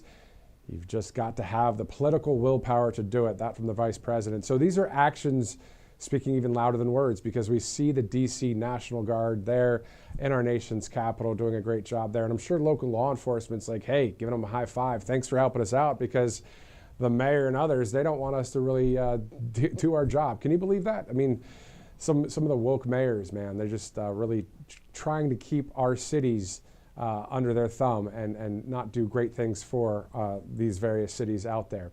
All right, so in about 15 seconds from now, we're going to head back to Peachtree City, Georgia. JD Vance, the vice president, of course, there, is speaking about the big, beautiful law and how that benefits the families of Georgia and across the country. So let's go to Robert McNeely right now. I'm Matthew Alvarez. Thanks for watching.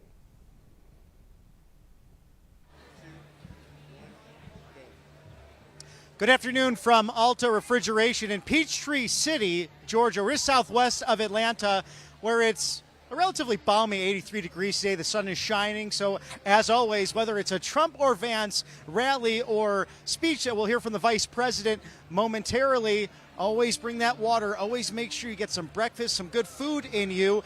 As Mr. Director and I just enjoyed Mimi's Good Food in Peachtree City, Georgia. You have to go down and see this place. It's full of splendid patriotic attire, flags draped over a beautiful kitchen, and homemade goodies just like Southern biscuits and Southern eggs. Benedict delight as we enjoy that today, as we will soon enjoy the 50th vice president speaking on the one big beautiful bill right here southwest of Atlanta, Georgia, in Peachtree City, Georgia. Now, Congressman Carter in the House, also Congressman Mike Collins, who is running for the United States, Congressman Rich McCormick of the 7th District, and many other state House representatives, state senators, and Congressman Brian Jack from right here in the 3rd Congressional District in Georgia. And this Peach State truly is ground zero for the 2026 midterms. With the retirement of Governor Brian Kemp, who is term limited, it has opened up a number of different seats. He was anticipated to run for the United States Senate. We know that he called President Trump, said he will not pursue that seat, and others have thrown their name into the ring. That includes Trump-endorsed candidate for governor, the Lieutenant Governor, Bert Jones, who is in the motorcade with the vice president. We'll be hearing from him today.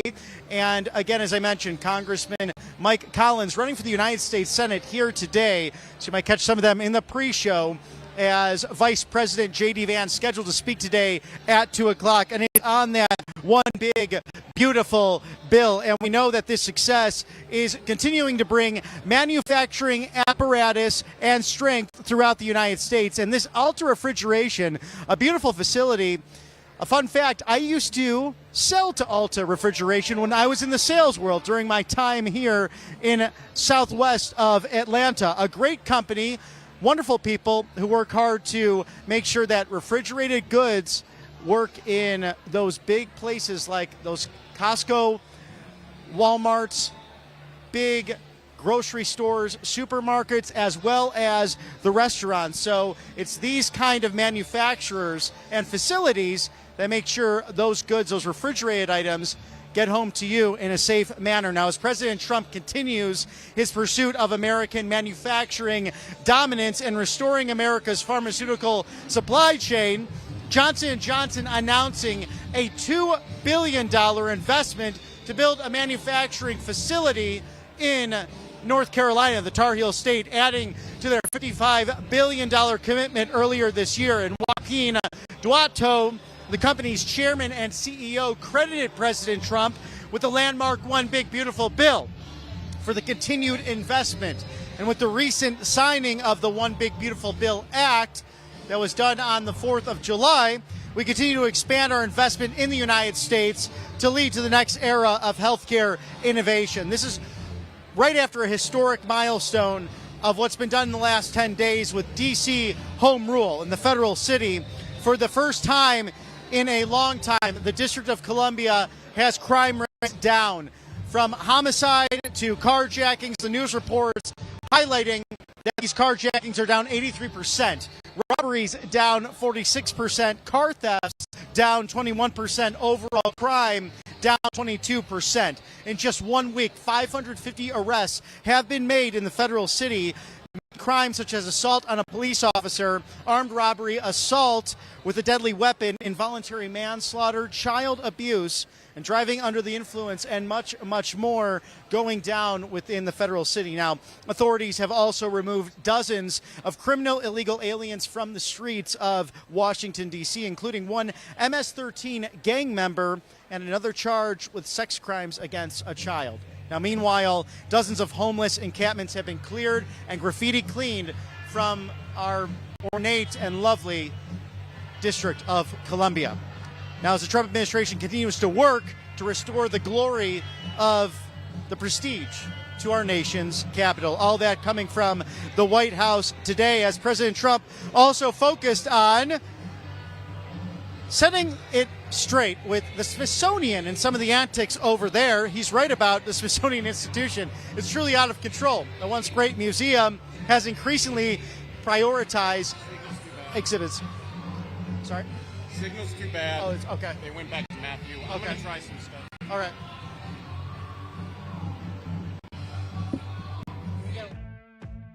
Welcome to Right Side Broadcasting Network, your trusted conservative news outlet. At RSBN, we deliver the truth when the mainstream media falls short.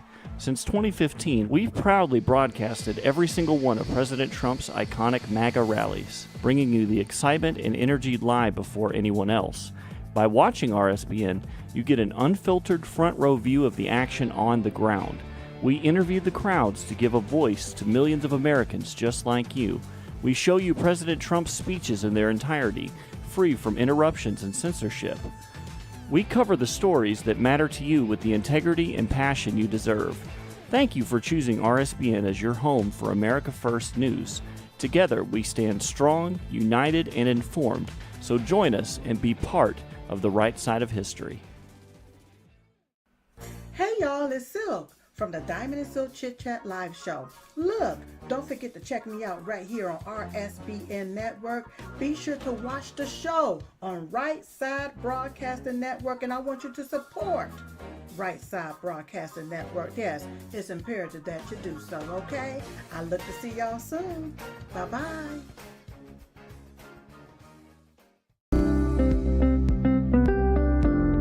allfamilypharmacy.com/RSBN. You can scan that QR code now, RSBN10. That is the code, easy to remember, for 10% off. This is ivermectin, hydrochloroquine, antibiotics that will save you and yours from bacterial and viral infections, NAD+, and much, much more. 200 essential medications and emergency medical kits, the meds you trust delivered to your door. Welcome back to Right Side Broadcasting Network. It's 12:57. Thanks so much for sticking with us. We started our broadcast at 11:30 Eastern Time. A few technical difficulties out there in the live field right now, but we also will have hopefully a poll feed of the Vice President's speech. So while we work on all of that, there's still other news to go through and talk about here at the network. Let's specifically talk about the President's schedule today. Now, earlier at 11 a.m., he received his intelligence briefing at the Oval Office. That's something, of course, that is not broadcast, obviously. 3 o'clock, the president will sign executive orders from the Oval Office. Now, we're told that that's closed press, meaning that's not something that will be live. If it changes at the last second, we'll do our best. We'll have it for you here. Or we can upload it to various places like Rumble, YouTube, X, our website, and that kind of thing. What we're told is that the president will actually be signing those executive orders, one about regarding penalties that will be given to those that burn our great American flag. So that, according to reports out there, we'll have to wait to confirm that from the White House. We'll see once the executive orders are signed. Usually we get an email here from the Office of Communications at the White House. And also, of course, they always share with you on social media various things that will give you the details about the executive orders. Now, again, later in the broadcast, we know that Vice President JD Vance will be speaking in Peachtree City, just south of Atlanta, Georgia. That's all about the big, beautiful law. He's at a factory there. So as soon as we get a live feed hooked up there with whether it's our pool or our cameras, we will be able to go to that as well. All right, so there's a number of videos to go to. Before we do, producer, can you please repeat? All right, so we're going to go there now to the pre-program in Peachtree City, Georgia.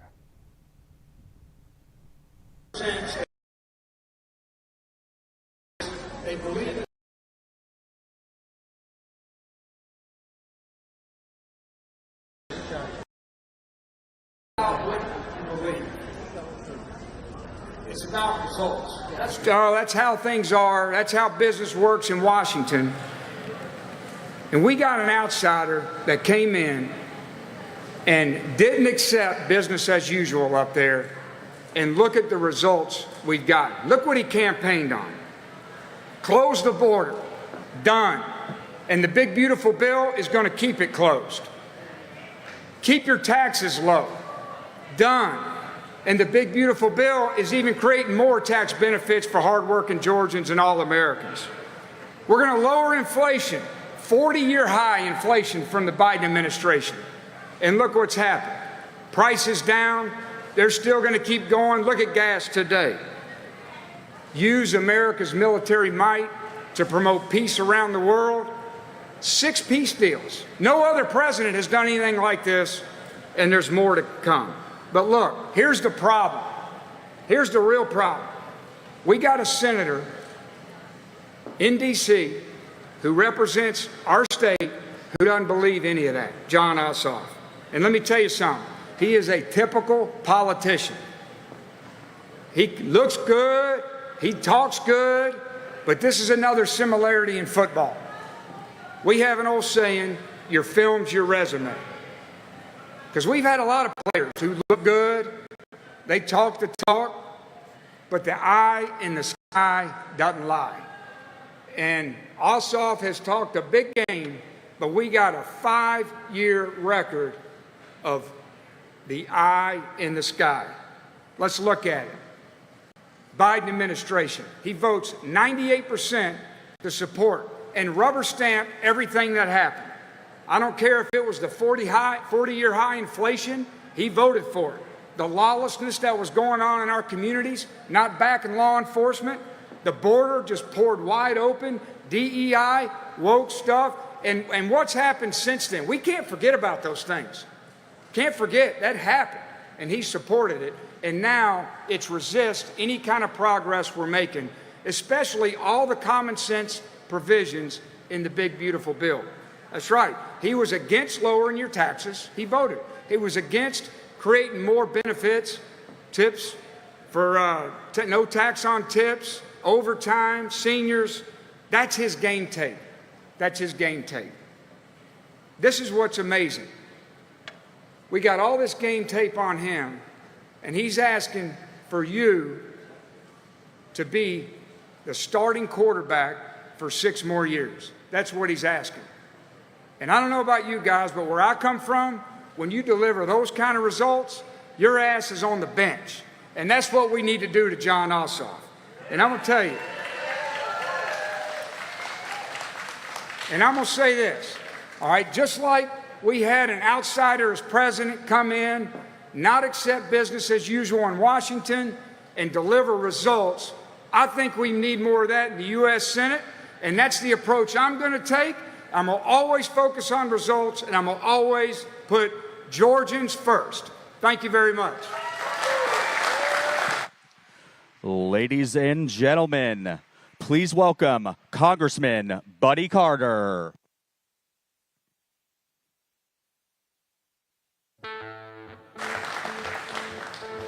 Well, thank you, and thank you for having us here today. It is an honor to be here. Before I start with some short comments, I always want to make sure that we recognize our veterans. If you're a veteran of our military, will you please raise your hand so we can recognize you?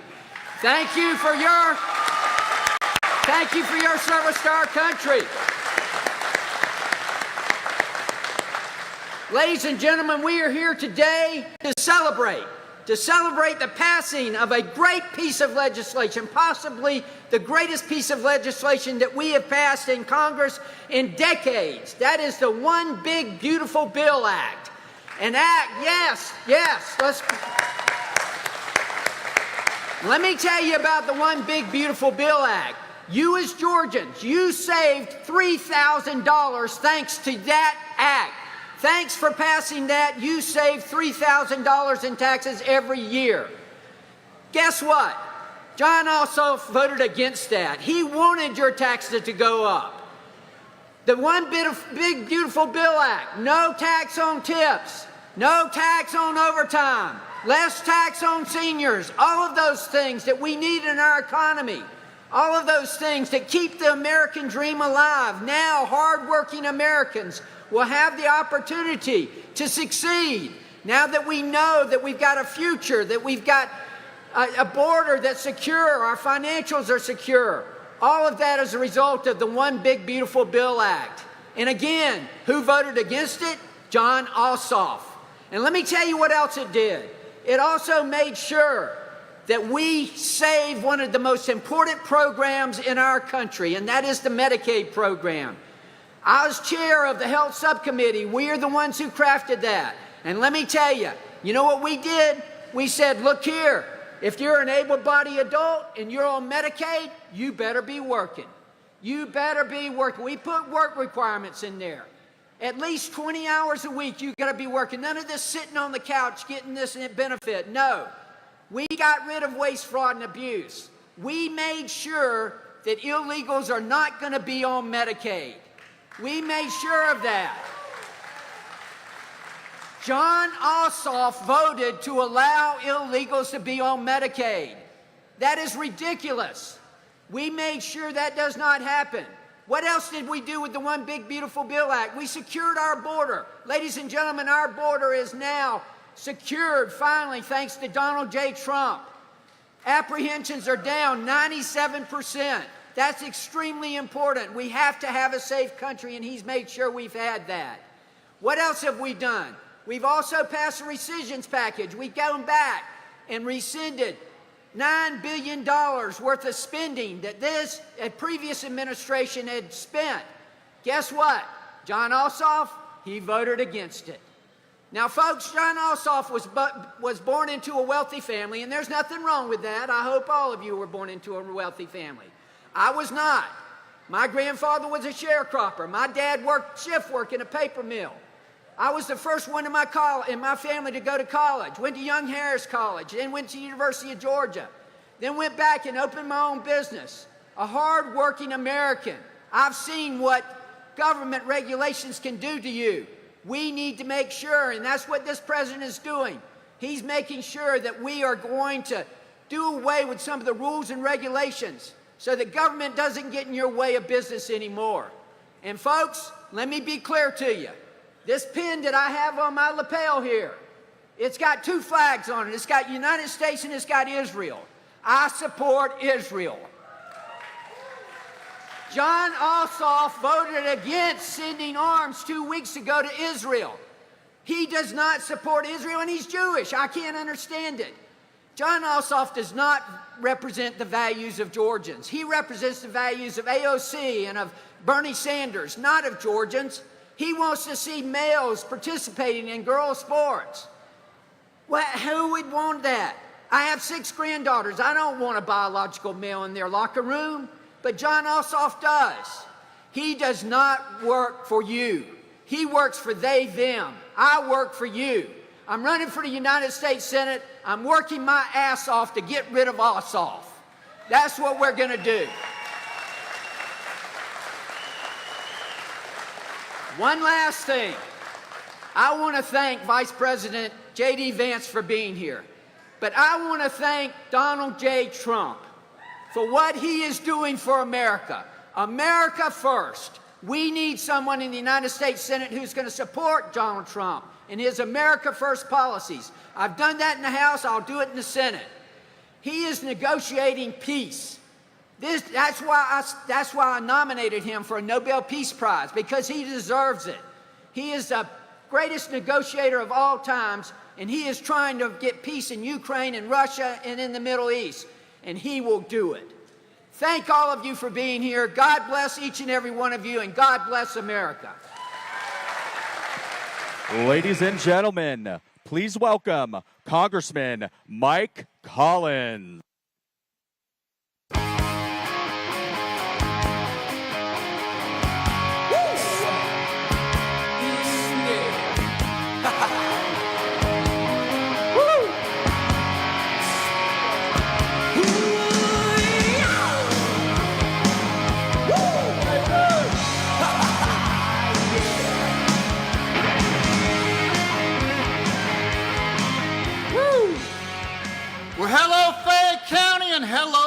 Georgia.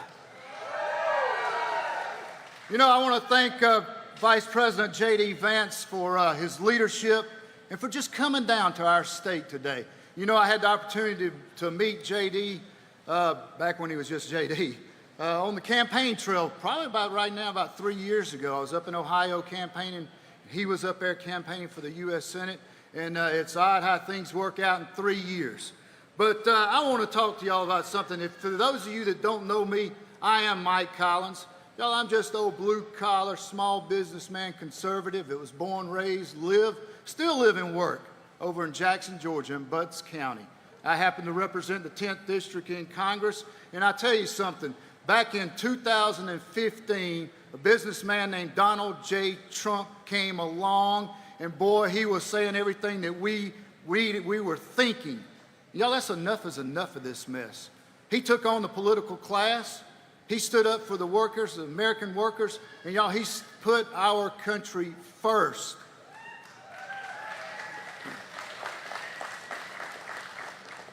And here's what he did, the best thing that he did. He started running that place like a business up there. And I think we need more business people in Congress and in the U.S. Senate. And that big, beautiful bill that we passed not too long ago, y'all, it made history. That one bill changed the trajectory of this country, not just for weeks, months, or a couple of years, but for generations to come, for your great-grandkids, kids you'll never know. This was a huge historical bill. As a matter of fact, it set small business on a path where they had clarity. At least they're not going to be taxed higher than corporations now. It also let them to be able to forecast with things like just bonus depreciation, which is so important to businesses like we have here. You know, it also gave American workers tax breaks. It made sure that the child care tax credit wasn't cut in half. It also helped our farmers. You know, it secured our border and made sure that these illegal aliens are not flooding across our country and these thugs like the one that murdered Laken Riley in my district. It also helps rebuild our military. I'm going to tell you, yes ma'am, I'm going to tell y'all something. I believe in a strong military because I believe in peace through strength.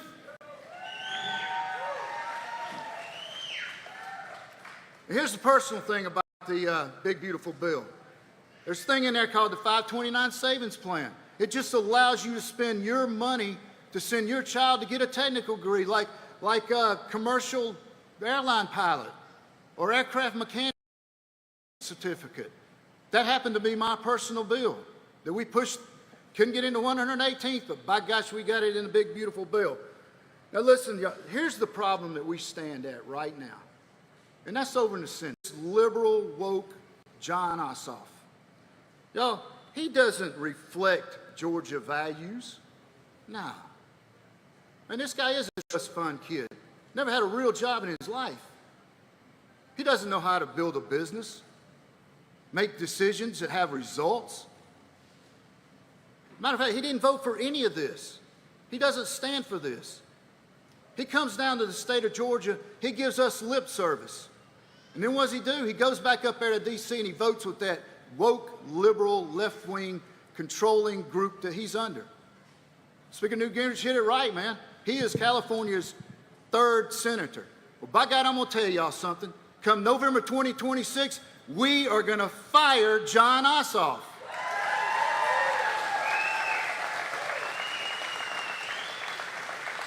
I'm going to leave y'all with 2 quick things. Number 1, I'm sick and tired of these people out there saying we don't live in the greatest country in the world. Y'all, this is the best country in the world. We ought to be proud. We ought not walk around apologizing. We are the biggest and baddest on the block. This is America first through and through. If it's not good for Georgia, if it's not good for this country, you can count me out. Last thing, when that Senate race comes up, you need to make sure that you send a proven conservative workhorse with a record of getting results who's going to stand shoulder to shoulder with President Trump and Vice President JD Vance to make sure that we continue this America First agenda and we get this country back on track. Thank you. Ladies and gentlemen, Please welcome to the stage Lieutenant Governor Bert Jones.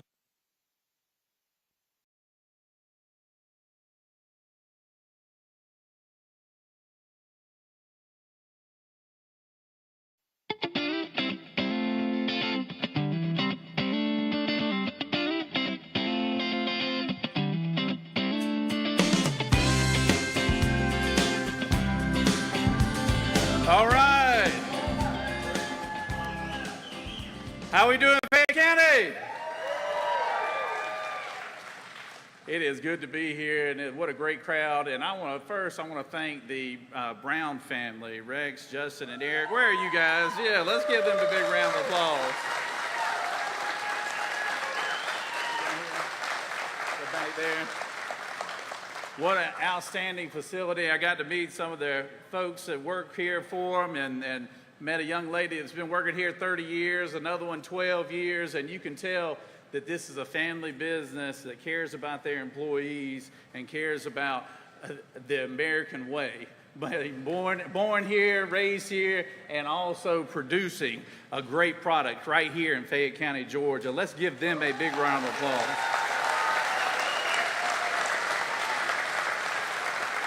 I want to thank the two congressmen that came before us, my neighbor, Mike Collins, and also former colleague, Buddy Carter, right here. Also want to thank Coach Dooley.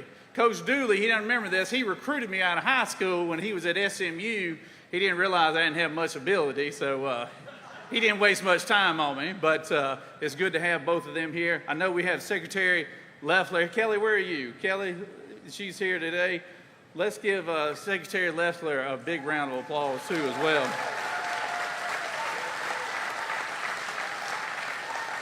We have many State House and Senate members here. I know I say Senator John Kennedy, Tim Bearden. I know I saw Representative Houston Gaines here, Beth Camp. I know y'all, all the State House and Senate members, stand up and be recognized here real quick, please. Yeah.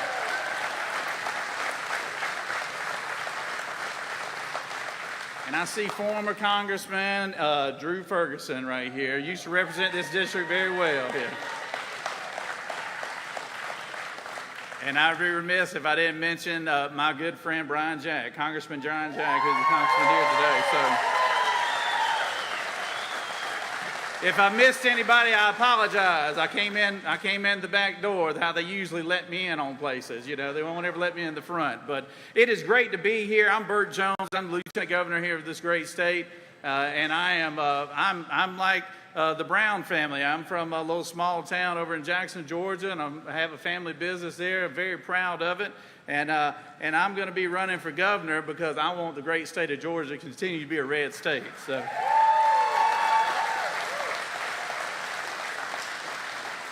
We've had a lot of great strides here, a lot of things to be proud about. The #1 state to do business for the last 11 years. We've had unbelievable growth from an economic standpoint, from a population standpoint, and we want to keep going. And I could not be happier to have a partner right now in the Trump-Vance administration that we have right now here in our country. How about it? Let's give it up here.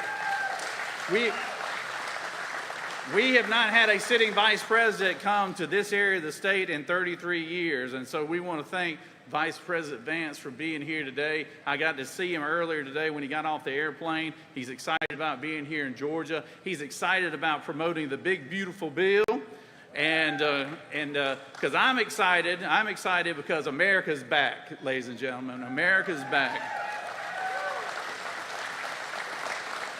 We're back on the domestic stage and putting America first, putting America jobs first, putting American industry first, and also securing our border. But more also, just as important, we're back on the world stage where people are fearing us through strength, through strength. And as your next governor, and I hope I can earn all of y'all's support, well, the things I'm going to focus on are going to be very simple. We're going to try to keep this economy running. We're going to try to keep us the #1 state to do business. And I want to do that by incentivizing people, by eliminating our state income tax. That's #1.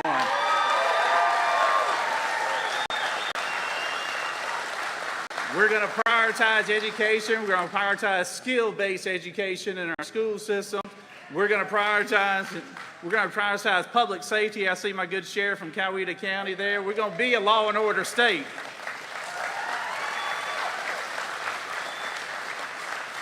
And we are going to be prioritizing Georgia workers and Georgia citizens here in this state. And we're going to promote companies just like this one today, because that is the backbone. Family businesses, small businesses is the backbone of our economy, and we want to incentivize them to strive here in the state of Georgia. And if I'm the governor, that will happen, I can promise you. So.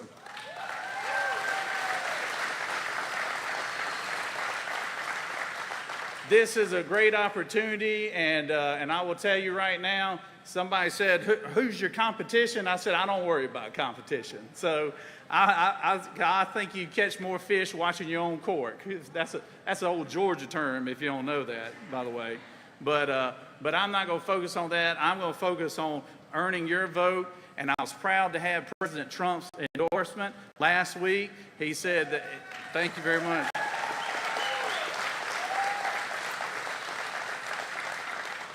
I've been with President Trump since he first came down the escalator way back in 2015, and I've never wavered from him. And he rewarded me by saying, you know, Bert, you've never asked for anything. When can I endorse you for governor? I said, now as good as any, Mr. President.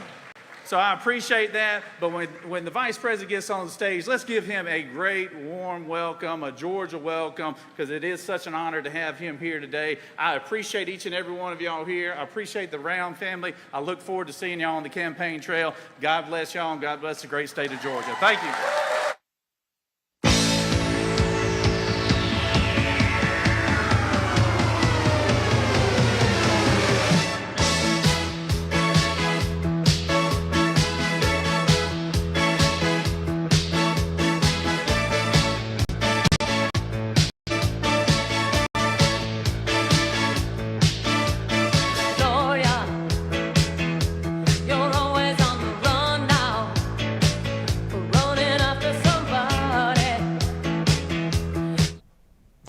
You're watching live from Peachtree City, Georgia, right there. A live feed that we see that the Vice President will be speaking soon. Let's get to a few sponsors as we await the Vice President there in Peachtree City, again, just south of Atlanta. Let's go to our first sponsor. I believe it's All Family Pharmacy right now.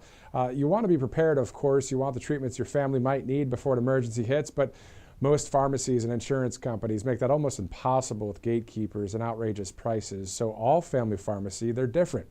Here you can stock up on your essential medications, order exactly what you want, and keep it on hand so you're ready for anything. Now, while other pharmacies are raising prices, All Family Pharmacy has lowered theirs, giving you 25% off their most requested medications, ivermectin and mebendazole. So you'll get an extra 10% off by using our RSBN 10 promo code. They offer medications many providers refuse, like ivermectin, starting at just $2 per capsule. They also offer hydroxychloroquine, mebendazole, methylene blue, antibiotics, antivirals, and more, all with a doctor's prescription included. Ordering is simple. You fill out your request online, a licensed doctor reviews it, and your medications are shipped directly to your door in just a few days. So you can check them out. You'll definitely find something you need there. So go to allfamilypharmacy.com/RSBN and use code RSBN10 to save that extra 10%. Also, if you'd like to donate to Right Side, all you have to do is text RSBN to 801-801 or go to rsbnetwork.com/donate. We also have an address for you for those of you that would like to send a check, which a number of you are monthly donors here at Right Side. So if you'd like to send a check or cash, you can do so at our P.O. Box 1550 Opelika Road, Suite 6, Box 344, Auburn, Alabama 36830. All right, let's go to monetary gold as well, as we do have some developing news to share with you in just a second. Bank of America has just announced that the U.S. dollar is on verge of collapse. So think about that. Your savings, your retirement, your paycheck, all losing value faster than ever. History tells us that when paper money fails, precious metals win. So gold and silver have been the ultimate store of value for over 5,000 years. So that's why now is the time to call Monetary Gold, the trusted name in physical gold and silver. They'll show you how to protect your retirement savings before it's too late. Call 888-617-7994 or visit rsbnforthegold.com today. Don't wait for that collapse to happen. Always be ready before it does. All right, so 124 Monetary Gold, a great sponsor at the network, along with all of our sponsors here at Right Side Broadcasting Network. You're looking live at Peachtree City, Georgia, just south of Atlanta. The vice president on his way there to speak to the great people of Georgia. Looking forward to seeing the vice president there. In the meantime, we're hearing from the Todd Starnes radio show, saying that President Trump was on the radio show with Todd there and said that President Trump is going to be patrolling the streets of Washington, D.C. tonight with police and with the military. You heard that right. According to President Trump on the radio show earlier, he said that he's going to be out patrolling with police and with the military tonight in Washington, D.C. So any details, we'll bring them to you as we get them. I was actually trying to create an AI image on one of the AI platforms like Grok on, X, or there's other ones out there, of just the president with military, with police inside a vehicle, with drones and that kind of thing. Who knows what that's going to look like tonight? So, getting a little creative. I wanted to post that on Truth Social, but let's go there back to Georgia right now.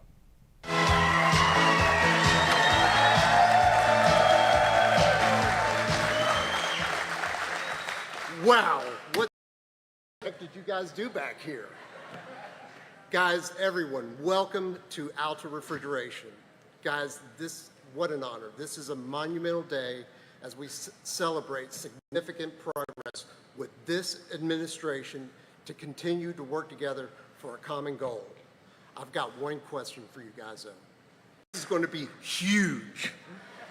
All right, guys. When you walk through the door of Alta Refrigeration, you walk into something different, an organization built on the following principles. We stand for integrity. We work with competence. Actually, we work with experts. And we lead with compassion. And all of these things put together equal one thing, it's trust.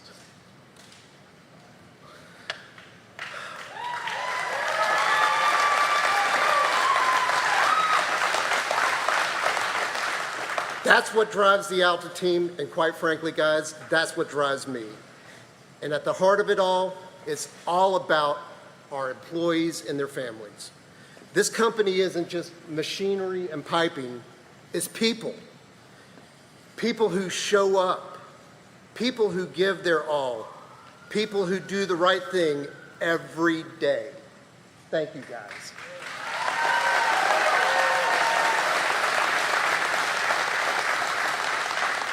And those values, integrity, competence, compassion, they're not just business values, they're American values. And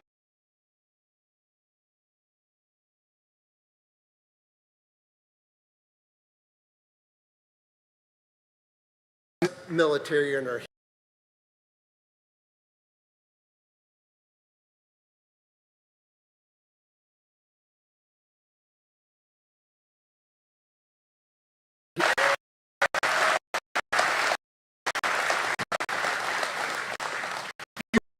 represent courage, sacrifice, the best of America. Thank you guys for your service. But that same fighting spirit lives right here at Alta too. We fight for our employees. We fight for their families. We fight for their customers. We fight for the American values, and we fight for what's right.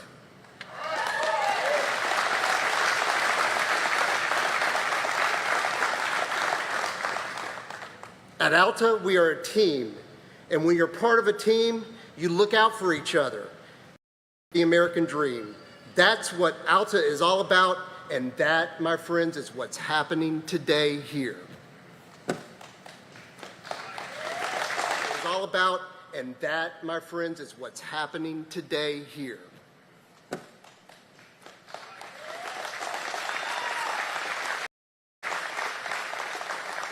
So, let's not forget our customers, the backbone of the industry, hard-working American businesses running cold storage warehouses, the ones who make sure food goes from the farm to the warehouse to your family's table. And those tables for eating on, they're for conversations about faith, freedom, and family.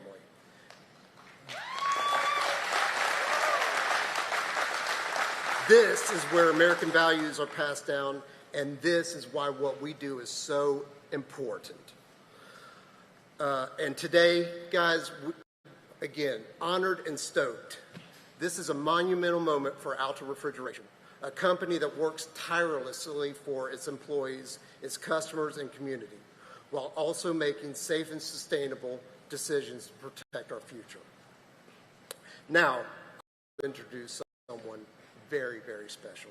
Someone who understands this fight, someone who has been in the trenches, someone who has worked side by side with someone named Donald J. Trump.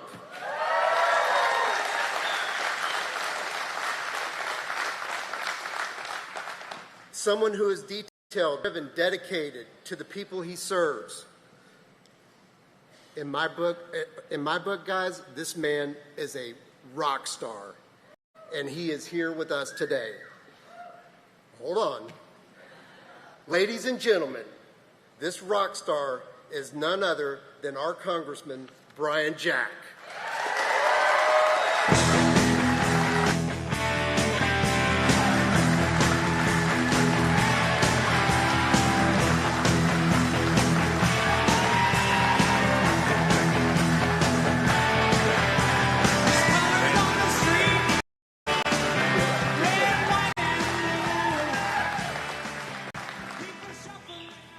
Well, thank you, Eric, for that incredibly kind introduction. And before I begin, let's offer our appreciation and gratitude to the entire Alta Refrigeration team for hosting us at this historic event.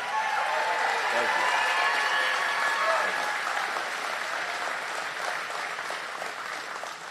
you. It has been 33 years since a vice president visited Fayette County. Some of y'all may remember. In 1992, February of 1992, Vice President Dan Quayle came to Fayette County. He visited Fayette County High School, and he went to Malier's Barbecue, for those of you who remember that wonderful place. In fact, Justin, Alta's incredible executive vice president, was there, and so too was our sheriff, Barry Babb. And 33 years later, we stand in one of the best places in our state to do business. The community we've built, the community we have built and the economic environment that we have created continue to invite investment from all across the world, and I'd like to acknowledge some of the local elected leaders who are responsible for this success. Fayette County Sheriff Barry Babb.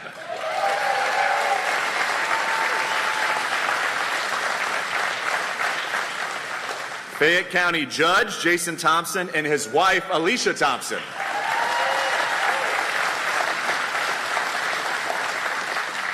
Peachtree City Mayor Kim Leonard.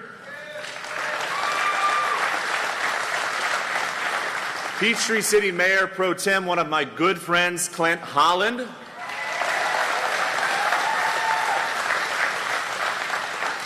Peachtree City Councilwoman and someone who, along with Nancy Holland, is very responsible for the success of this event, Suzanne Brown.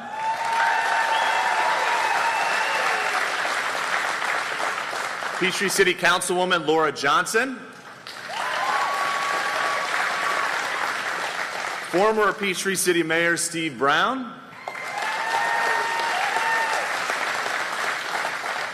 Former Peachtree City Mayor and my first boss in politics, Harold Logston.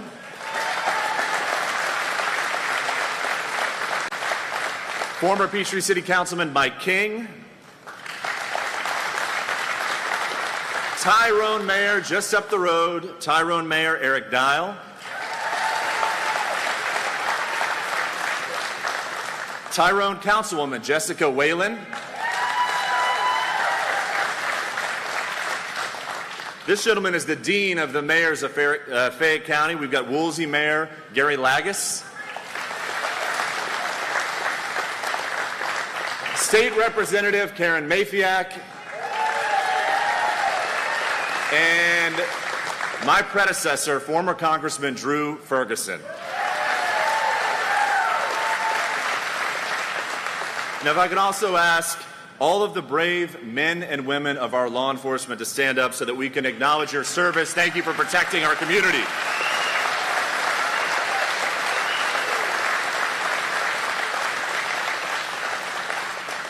Fayette County is one of the best places in our state to do business, but Georgia is consistently ranked the #1 state in our country to do business. So I'd like to acknowledge some of the statewide elected officials who are here with us that have helped deliver that success. You just heard from him, our Lieutenant Governor Bert Jones, who was recently endorsed by President Trump to be the next governor of our great state, Bert Jones. We have with us Labor Commissioner Barbara Rivera Holmes, Public Service Commissioner Fitz Johnson, who was up for re-election this year, and my incredible colleagues in Congress. We'll start with Congressman Buddy Carter from Southeast Georgia, Congressman Andrew Clyde, a United States Navy veteran, Congressman Rich McCormick, a United States Marine Corps veteran, and Congressman Mike Collins, our neighbor whose father, Mac, ably represented Peachtree City for 12 years. Mike Collins. Thank you also to Coach Derek Dooley for joining us. It is an honor today to welcome Vice President JD Vance and 2 members of President Trump's cabinet, Administrator Lee Zeldin and Administrator Kelly Loeffler, to my hometown of Peachtree City. My career path started on Willow Bend Road at Peachtree City Hall, and that path eventually led me to the White House to serve the 45th and 47th President of the United States, Donald J. Trump, for 8 straight years. And when you work for President Trump for nearly a decade, you certainly learn a lot. And a lesson that I very much valued was the importance of promises made and promises kept. President Trump is the absolute best at this. He has single-handedly reoriented our electorate to present to elected officials a very simple equation. How many promises did you make and how many promises have you kept? And throughout my campaign for Congress, I made a consistent set of promises to each and every one of you. I promised to vote to make permanent the Trump tax cuts that were set to expire at the end of this year. I promised to vote to unleash America's energy potential by unlocking our vast lands for energy exploration. And I promised to vote to secure our southern border by providing the resources necessary to finally fund President Trump's border wall. And I, along with my colleagues here, delivered on every one of those promises by voting to pass and enact President Trump's One Big Beautiful Bill.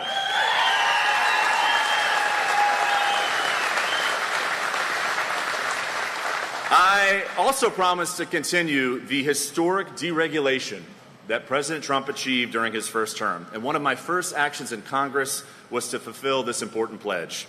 Just down the road in Peachtree City is the corporate headquarters of Rinnai America Corporation. Rinnai builds tankless water heaters, and they do so at a state-of-the-art facility in Griffin. Their CEO, Frank Windsor, and their VP, Perry McGuire, are here in attendance today. And shortly after I was sworn in, Frank and Perry reached out and they explained they had a problem. You see, on December 26, 2024, the day after Christmas, when all of us were with our families, the Biden administration imposed a job-killing regulation on tankless water heaters that would have effectively closed a factory in our district. Hundreds of jobs and millions of dollars in investment in our community could have been lost. Rinnai asked me for help, and I got to work. So in January, my colleagues and I introduced legislation that repealed that Biden regulation. In February, House leadership put our legislation on the floor, and it earned a bipartisan majority as it passed. In April, the United States Senate passed it, and in May, I stood by President Trump in the Oval Office as he signed into law our legislation that repealed a job-killing Biden regulation and saved hundreds of jobs in our community. –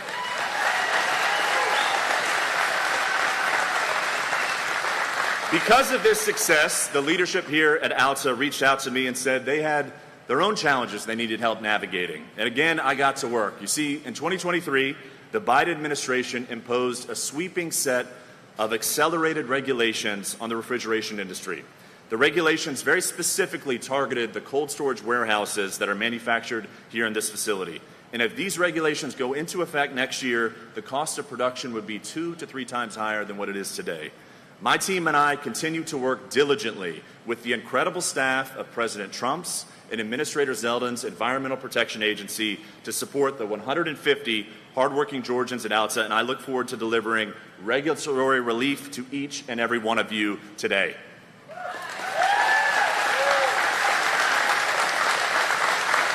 When I ran for Congress, I didn't necessarily expect to be a congressional champion for commercial appliances, but deregulation across our community is a promise I made and a promise I kept. A final promise I made to you, the citizens of our district, was to invite America's leaders to our part of Georgia to see firsthand the incredible things happening in Georgia's 3rd Congressional District. During my campaign for the Republican nomination, we had Ben Carson, Jim Jordan, and Kari Lake visit. Last October, President Trump hosted an event in the 3rd Congressional District for the first time in his political career. In April, our wonderful small business administrator, Kelly Loeffler, joined me for a small business tour in Troup County. In May, the Secretary of Energy joined me at Renai's tankless water heater plant in Griffin to celebrate our legislative success. And today, we welcome the 50th Vice President of the United States and 2 members of President Trump's cabinet to Peachtree City. The Vice President will be here soon, and when he arrives, let's give him our absolute warmest welcome and loudest welcome from Georgia's 3rd Congressional District. If you like tax cuts, safe streets, and cheaper gas prices, you're going to like what he has to say. And now, I'd like to introduce a very dear friend. She was an incredible United States Senator. She is a smart businesswoman who has devoted so much time and so many resources to so many of us in this room to ensure our state is positioned for a better future. And she is now a key member of President Trump's cabinet. Let us welcome the Administrator of the Small Business Administration, Kelly Loeffler. Thank you.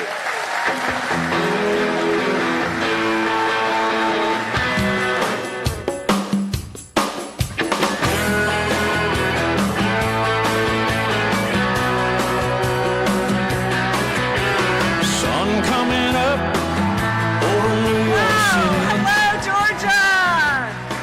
Oh my gosh, thank you for packing the house for our great Vice President JD Vance. I am so honored to be with y'all. I actually flew in from Ohio this morning, our Vice President's home state, where I got to drive a dump truck this morning. That was the best time. Oh my gosh.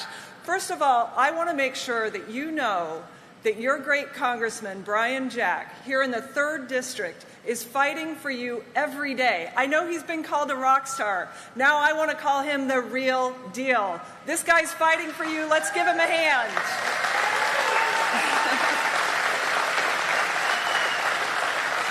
I'll tell you someone else who's fighting for you, President Trump. In just 7 months, he has achieved so much. He's restored common sense to this country. He's closed the border. How about that? He's returned to Made in America. That's huge. He ended woke DEI and the Green New Deal. He got boys out of girls' sports. In fact, President Trump has done every single thing that the last administration said was impossible. Well, of course it's impossible when you're sleeping on a beach and the auto pen is running wild. President Trump has not only restored hard work to the White House, he's restored decency, and he's restoring strength and economic growth in this country. So whether it's drill, baby, drill, or ending rampant Biden inflation, this president gets more done in 1 week than the last administration got done in an entire year. Yeah. He's just like all of you, the hardest working guy in the business. Now, if that's not enough, he spends his weekends negotiating trade deals, and he spends his weekends also negotiating world peace. Now, If he doesn't get the Nobel Peace Prize for that, he should definitely get the Peace Prize for restoring sanity and safety in Washington, D.C.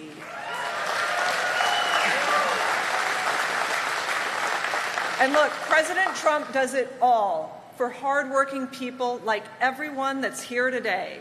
And that includes small business owners like the Browns here at Alta Refrigeration, small businesses that have been crushed by massive regulation, the threat of taxes, Biden inflation, and the list goes on and on. And it's why the president and congressional Republicans moved so quickly to pass the largest working family tax cut in American history. This is a bill that was for Main Street. It's for families, it's for students, it's for seniors. It's unleashing an unprecedented era of prosperity in this great nation. This economic agenda is rocket fuel for Main Street.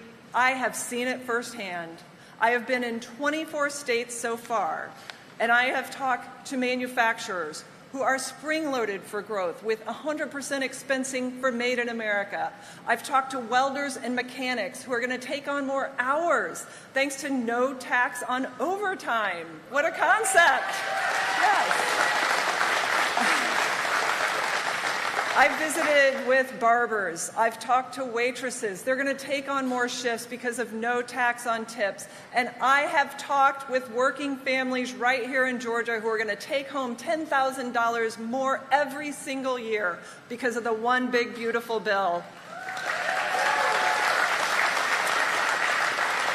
You know, and this bill is proof that President Trump believes in the American worker. He believes in American industry, not in Washington bureaucracy, because the fact is, for way too long, the bureaucrats in Washington have told you that you work for them.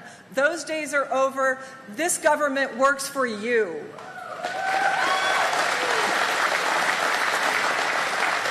So I'll wrap up with this. This is the bottom line.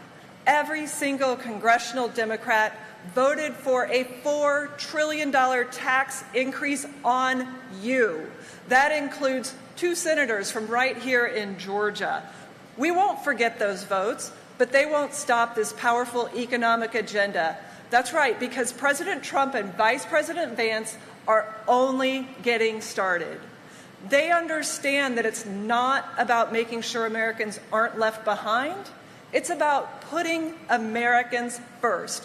And my friends, that is how you make America great again. Thank you. God bless you. Thank you, everyone.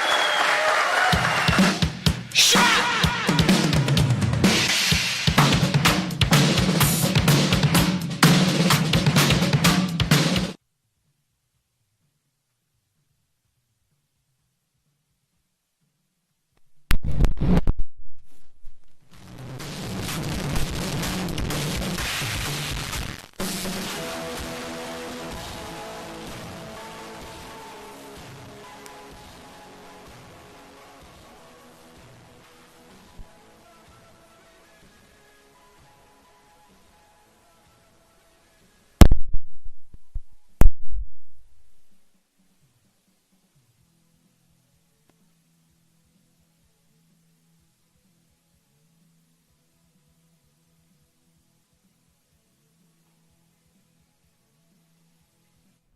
All right, so you're watching live coverage from Peachtree City, Georgia, just south of Atlanta, as we await the Vice President of the United States, JD Vance, to speak to the great people of Georgia there.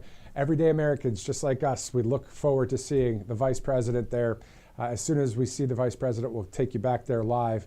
Again, just south of Atlanta, Peachtree City, Georgia. All right, so it's 1:48 Eastern. There's a number of news topics going on out there, or news events. We also are hearing that from the Todd Starnes radio show. President Trump was on the show this morning, and he said that he's going to go and patrol the streets of D.C. tonight with police and military. You heard that right. President Trump on a radio show earlier today saying that he's going to patrol with police and military tonight. So here's the thing. No promises when it comes to a live feed. If we get a live feed, which anything that happens in Washington, D.C., or outside the Beltway, as you see there, we have that subscription with the pool feed, and we do pay money for that. So we have great coverage here at the network. So definitely, if there is any kind of live feed, we'll bring it to you. We don't know anything with timing. We don't know if we're going to get a live feed, but we're just being really open and honest with you because we have to be. That's just part of what we do here at the network. But also, of course, I'd want to see a DC patrol by the commander-in-chief with police and military. So we'll see what happens. If we do have that live feed, you'll be first to know, in the sense of, if you're following us on Rumble or any social platforms, you guys get notifications. You'll know if there is that. That would be tonight. We don't know any details yet, so we'll get there as we hear information. In the meantime, as we wait for the vice president, let's go to All Family Pharmacy, great sponsor here at Right Side Broadcasting Network. So you want to be prepared, of course, and you want the treatments. Oh, actually, now they're telling us to toss. We got to toss.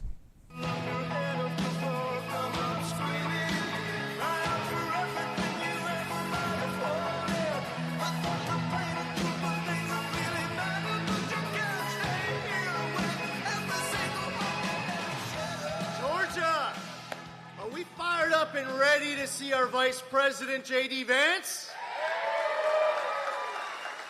Oh, yeah. Listen, it has been an honor to serve in that Trump-Vance cabinet and the administration over the course of 2025. We inherited a very big mess at the Environmental Protection Agency, but we are fixing everything. We've chosen to both protect the environment and grow the economy. What a concept. We could do both. Just over the course of this year, we have now canceled over $29 billion worth of grants, $18 million in real estate consolidations, $1 million in canceled media subscriptions. Sorry, guys in the back. $750 million saved in salary staff reductions. We are doing this with a zero-tolerance policy for any waste and abuse, because we care about protecting your precious, hard-earned tax dollars each and every day that we are on this job fighting for you.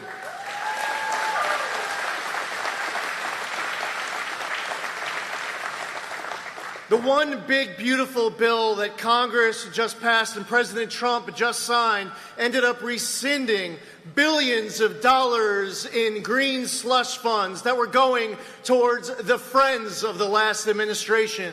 Former Biden and Obama administration officials, unqualified recipients, self-dealing, conflicts of interest, reduced agency oversight, under the banner of climate alarmism, through policies and through money.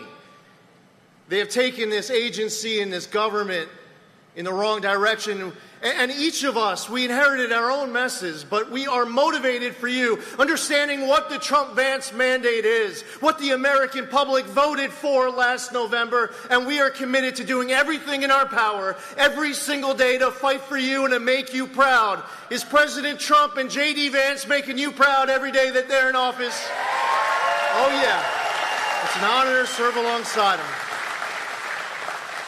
At the Environmental Protection Agency, we are doing more deregulation in 1 year than entire federal governments across all agencies, across entire presidencies. That's how much deregulation we're doing. We're doing the largest deregulation in American history, and proud of it.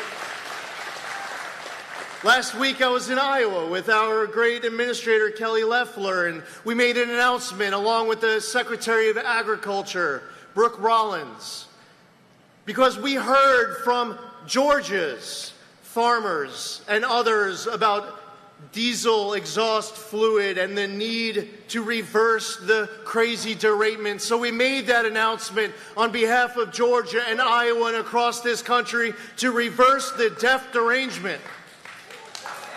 We're getting your water to flow more. We're getting your gas cans to flow faster. We're going to stop those annoying start-stop features on your car. We hear from the American public about what matters to you, and whatever matters to you matters to us, and we will fight hard for you every single day. Now, JD Vance has been an amazing leader, proud to call him a friend. He's a Marine. He's someone who would give up his life in defense of this country. He loves our flag. He cherishes our freedom and our liberty. Our nation is stronger because JD Vance is our vice president. Our nation is safer because JD Vance is our vice president. He is courageous. He is wise. He is battle-tested, and he is ready. He is our America First messenger, not just in his words, but also in his deeds. For all of us as Americans, when we go to sleep at night and we put our head down on the pillow, we're able to rest easier when we send the right people to office to fight for us. And your Congressman, Brian Jack, by the way, is doing an amazing job fighting for all of you. And we're grateful to Alta Refrigeration.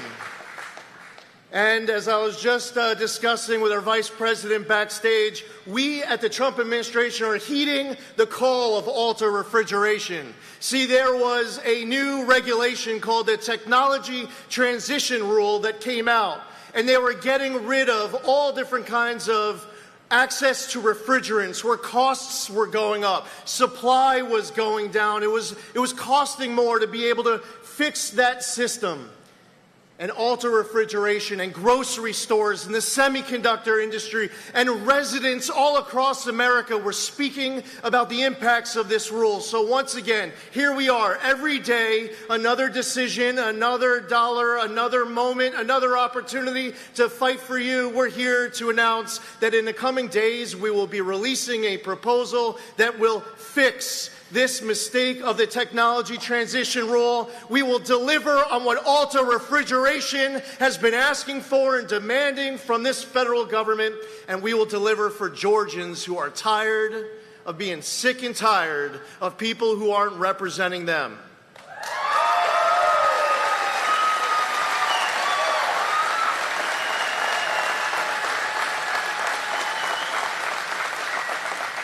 Ladies and gentlemen, I introduce to you a warrior, a patriot, a leader, a friend, somebody who we can trust, somebody who fights for us when we see him fighting on our behalf, but also is fighting hard for us when we don't see him in front of us. Ladies and gentlemen, all day, every day, JD Vance and his team understand what's at stake for America. He is doing his part. The Trump administration is doing their part with the great help, the fearless leadership and determination of this man, our next speaker. Give it up for our great vice president, our Marine,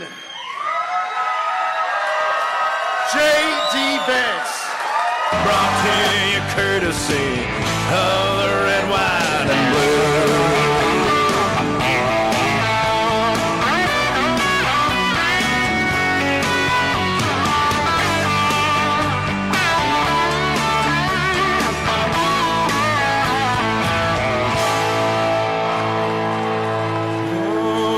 Justice will be served and the battle will rage. How we doing, Georgia?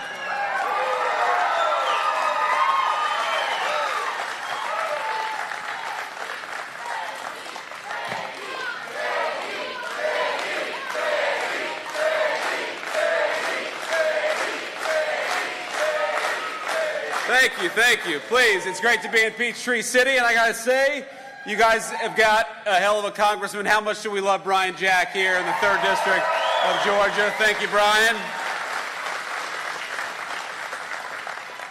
Now, we got a few other people I want to thank, of course, the great EPA Administrator, Lee Zeldin. Lee, thank you so much.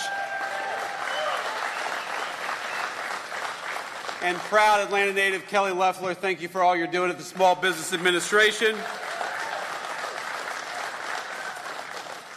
All right, you guys are lucky to have a great Trump-endorsed Lieutenant Governor Bert. Bert, good to see you, man. How we doing? Bert greeted me on the tarmac today. He had been on the tarmac, I think, for a few minutes because he was sweating bullets.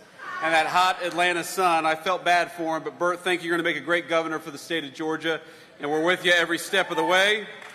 Now, I understand we got a little preview. This is my idea. A little preview of the Senate race here in the great state of Georgia. How'd they do, ladies and gentlemen?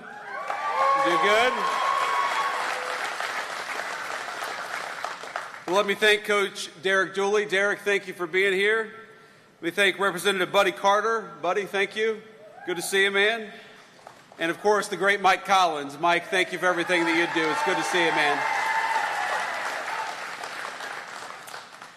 Now, here's the thing. We're at a great American facility. I want to thank these great workers behind me. I feel bad for these guys because they got to stand up the whole time I'm talking. You guys get to take a seat, and boys, strap in, because we're going to be up here for about 3 hours. You give a politician a microphone, and it's always tough. Boys and girls. We've got a few ladies back there, too. But here's the thing. This facility, this manufacturing plant represents what makes America great.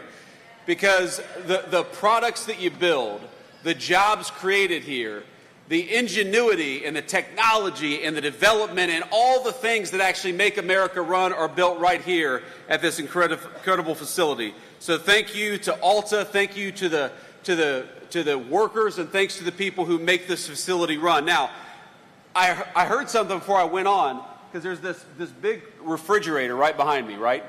And somebody told me it was 13 tons, is that right? That's a big refrigerator. Now, am I also right that a lot of the products that you guys make go into Chick-fil-A? Is that right? Okay, I know it's a great Atlanta company, but as a customer, a frequent customer at Chick-fil-A, I've got a personal connection because you guys make a great American company run, and that's what I love about this country. When you guys make a great product, it enables more great products to be made. That creates more jobs for our people, that creates more American innovation, and it creates more prosperity for the American worker.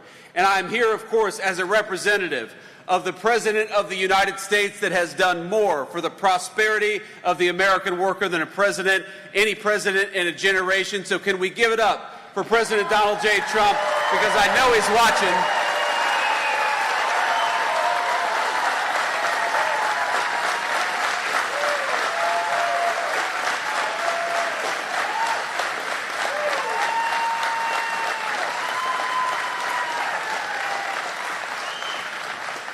And I know what the president ran on, and what the president cares about is building things right here in the United States of America. It's another reason why I'm proud to be at Alta today.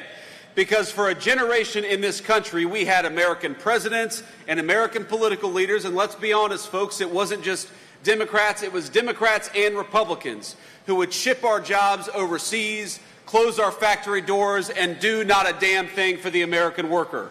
So how nice is it in Washington, D.C. to have a government that is going to protect your jobs, that's going to fight for this facility and say, very simply, if you're building it here, if you're making it here, if you're producing it here, we are going to give you, and already have given you, a big fat tax cut. That's a good thing.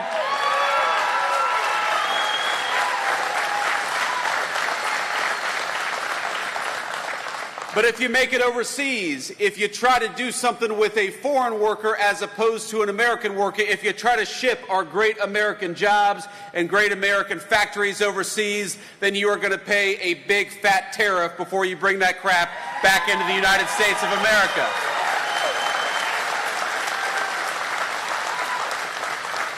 And that's what President Trump's economic policies are all about, my friends. It's the carrot and the stick. We want to make it easier to build in America. We want to make it harder to build overseas.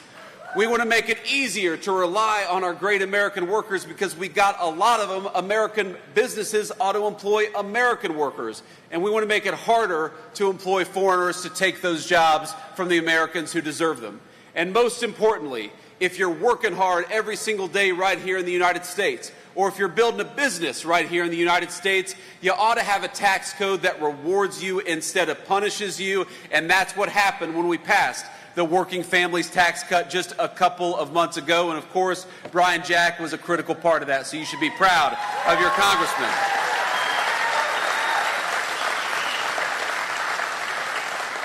Now, what does this law mean for you? What this law means for you is that your take-home pay is going to go up over $10,000 over the next few years. What that means is that if you're working an hour of overtime, the federal government is going to keep its money the hell out of your pocket. Because if you're working hard, the government ought to leave you alone. Ain't that the truth?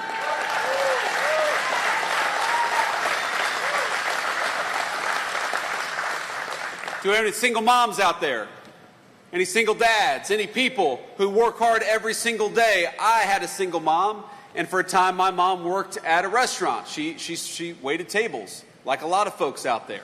And you know what we did in this new law? We said that if you're working hard and you're making your income via tips, we are not going to tax tips anymore, because we want to give everybody out there that's working hard for those tips a little bit of relief. And that's what the Working Families Tax Cut did. No matter where you are in this country, if you're working hard and play by the rules, you ought to have a government that stands up for you instead of fights against you. That's why we increased the child tax credit in the Working Families Tax Cut. That's why we eliminated taxes on overtime and on tips. And that's why we had the biggest tax cut for families that this country has ever seen, because we believe that you ought to keep more of your hard-earned money, and we believe that if you're busting your rear end every single day, the government ought to make it easier for you and not harder for you, and that's why we fought for that legislation.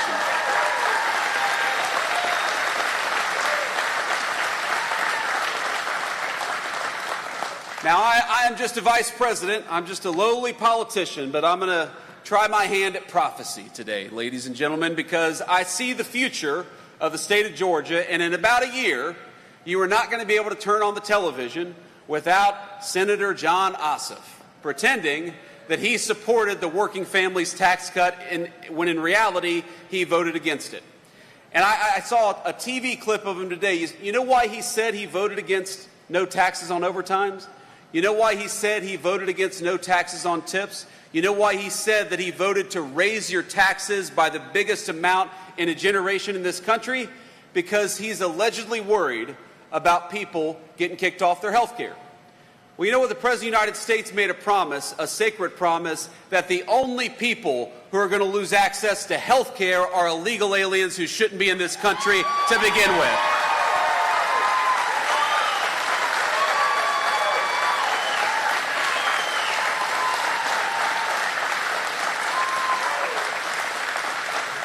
Because I happen to believe that Medicaid belongs to American workers and American families. I happen to believe that when you are struggling in this country, we're generous people, and we want to help you.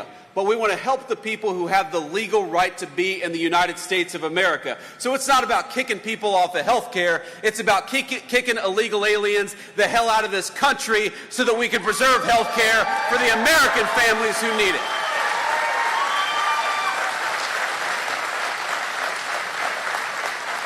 And that's what the Democrats never talk about. That's what they'll never tell you. They'll say, well, Republicans want to do this to health care. They want to do that. They want to do all these terrible things. When in reality, if you look at what the Democrats have done, what they've tried to do is to allow millions and millions of illegal aliens into this country, to give them benefits that ought go by right to American citizens, and then to attack Republicans when we dare to stand up for the American citizens who have the right to be here. So when you watch those TV commercials in a year, and John Ossoff, I tell you, he's going to pretend to be a reasonable moderate. He's actually going to run TV advertisements, I promise you, because I ran against a guy like this in the state of Ohio, where he says that he supported President Trump's agenda. But in reality, while John Ossoff pretends to be a moderate when he comes to Atlanta, he is a far-left liberal in Washington, D.C., and that's the only place that it actually counts if you're a United States senator. So why don't we ask John Ossoff, why did you vote to raise taxes? Why did you vote to keep illegal aliens on Medicaid? Why did you vote to bankrupt Medicare? Why did you vote to make sure that people who work overtime and earn their income from tips pay as much to the federal government as possible? And the simple answer is because John Ossoff, whatever he pretends to be in his television commercials, he doesn't give a damn about the 3rd District, and he doesn't give a damn about the people of Georgia, but we do, and we're going to fight for you every single day.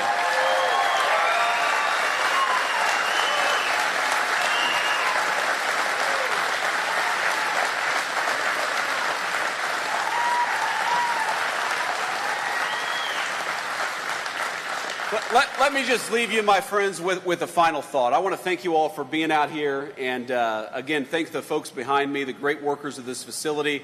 And I'll take a few questions. Should I take a few questions from the media? Okay. I'll do that.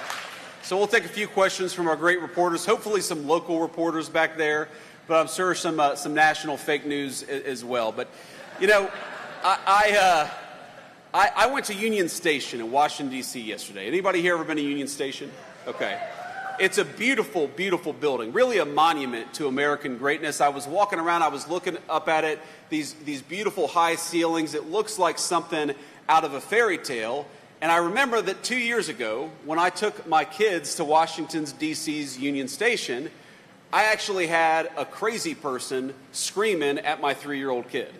Because for some reason, and I never understood this, American leaders decided it was compassionate to allow people to fester on the streets, yelling at our young families instead of giving them the medical care that they need and getting them off the streets, which, by the way, makes it easier for us to all enjoy these great public spaces in our country. And I haven't been to Atlanta in a little while, at least now with the Secret Service detail. I haven't walked around Atlanta in a little while, but I bet that as great as Atlanta is, and as beautiful of an American city as it is, there are places in Atlanta where you wouldn't take your family today. Is that correct? Just like in Washington, D.C., the national capital of the greatest nation in the history of the world, there are no-go zones where you would not take a young family or you would not take young children. And that's true, I'm sure, all across the state of Georgia, all across our country, because our leaders decided that they would make our streets safe for criminals instead of safe for the people who pay our taxes and keep our communities going. And I think that of all the things that I'm most proud of the president, the thing that I'm most proud about is that he finally put the government to work for the people who actually make this country function and run in the first place. We're cutting taxes for American taxpayers. We're securing the border. We've got 99% reduction in illegal border crossings in this country because we got a president who empowered Border Patrol to keep us safe.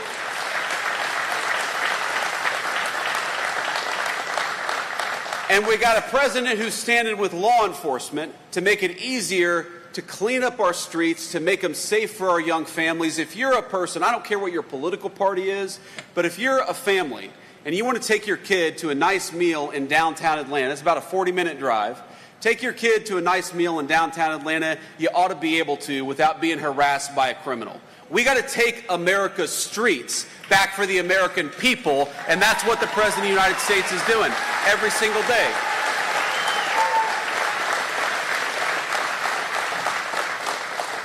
And as a person who grew up in a family where we often struggled with money, you know, it is never the rich people that lack public safety in this country.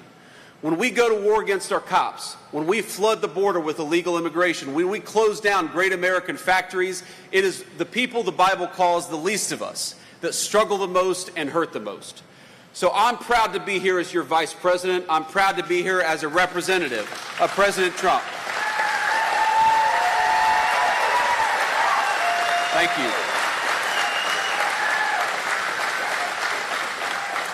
But I'm most proud that we have an administration that is making it easier, whether you're rich or poor, to walk down the street with a semblance of public safety. I'm most proud that we're fighting for the jobs of the people behind me and the jobs of every single working person in this country, and we're fighting to make sure that you pay low taxes instead of a bunch of garbage to the federal government. I'm proud that we serve an administration that cares more about American citizens and our public safety than giving Medicaid and Medicare to illegal aliens, which is what John Ossoff wants to do. In other words, I'm proud that the kind of family that made me who I am finally has a representative and a fighter in Washington, D.C. I promise you, we'll keep on fighting for you every step of the way. God bless you, and thank you for having me. Thank you.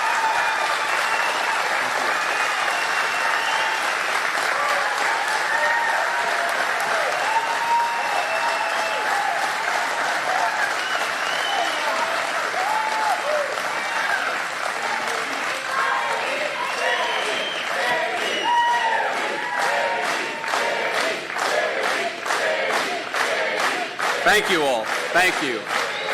I don't think I'm going to get the same chant from the fake news media, do you? But we'll let them ask some questions anyway. Let's take a few questions back there from the rafters. I would prefer to take at least a few local media questions first, and then we can get to the national folks.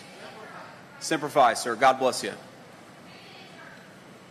I think we have a microphone back there. If we could pass around. Sir, go ahead. Mr. Vice President, I'm Richard Elliott with WSB-TV here in Atlanta. You've heard the criticism from Democrats that making the Trump tax cuts permanent comes at a cost to Medicare, SNAP benefits, and other things like that. How would you answer some of those criticisms by the Democrats? Yeah, well, I appreciate that question. Look, there are a couple of responses to that criticism. First of all, the only people that we say should not get free government health care benefits are illegal aliens and those who refuse to try to even look for a job.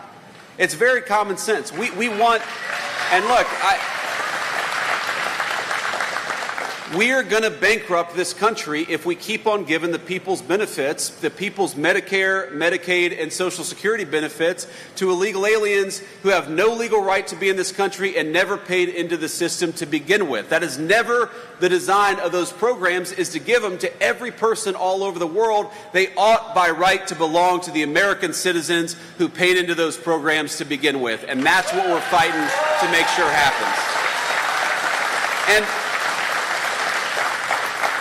And the second response I'd say to that is look, we did a lot in this legislation. Brian worked on it. The other representatives here worked very hard on this to make sure that a lot of our rural hospitals are struggling because of some of the policies of the Biden administration.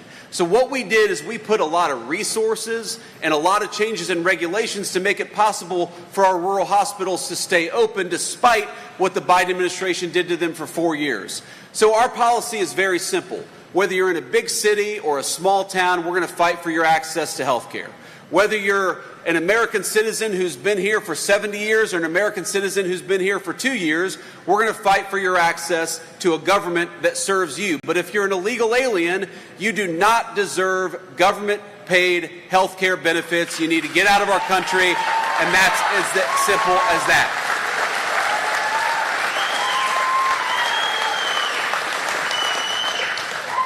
Next question. Mr. Vice President, Greg Bluestein with the Atlanta Journal-Constitution. Thanks for being here. I have a follow-up to Richard's great question on those health care funding cuts. There are Georgia Republican leaders who are legitimately concerned that more than 100,000 people could be knocked off the Medicaid rolls, not just people who are here undocumented or illegally, but people who are working class, who are struggling to get their health care. What message do you have for state Republican leaders on what they should do to reconcile those issues? Well, the first thing I'd say is the state Republican leaders and, frankly, state Democratic leaders. If you're worried about American citizens losing access to health care, the Trump administration always has an open-door policy. And we've worked with a number of our colleagues, Democrats and Republicans, at the federal legislature, but also at the state level, to make it possible to ensure that American citizens have access to the medical benefits that they need. It's as simple as that.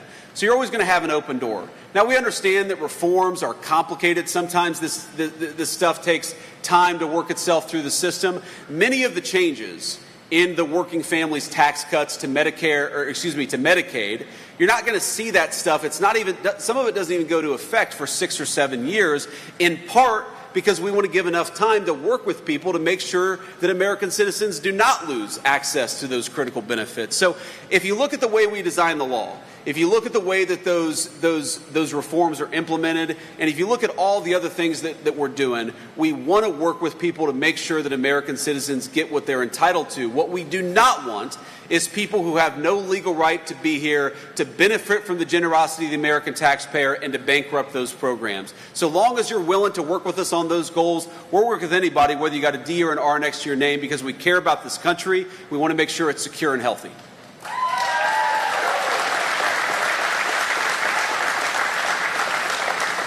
Next question. We had a couple hands back here, but okay, we got a school back there. We do. Okay, well, let's get them a microphone. My name is Virgil Garrett. Thank you, Mr. Vice President. Of course, thank you. I'm here with the Central Educational Center, CCS-TV. The CEC is a college and career academy focused on training high school students to enter technical and trade industries. Can you tell us how the big, beautiful bill will impact us and our prospective jobs? And also, how is the administration focusing on schools like ours? So tell me, you say your name was Virgil? Virgil, tell me a little bit more about your school. Central Educational Center, we have classes focusing on trade and other industries. We have audio, video, aviation, cosmetology, dentistry, and students have the option. Yeah. Okay, thank you. He asked me, Virgil, he asked me to comment on the school. I figured I should learn a little bit about it. I should learn a little bit about it before I commented on it, but I appreciate the clarification there. I mean, our proposal and our principle in the Trump administration is quite simple. We want Americans to be able to pursue their American dream. Whether that means going to a trade school or going to a 4-year education, going to the military, we want to give you as many options as possible. And what happened for a long time in this country is that you had both parties, both sets of leaders saying, no, no, no, no. The only pathway that we're going to fund, the only pathway we're going to help you with is if you want to get a 4-year degree. If you want to get a 4-year degree, great.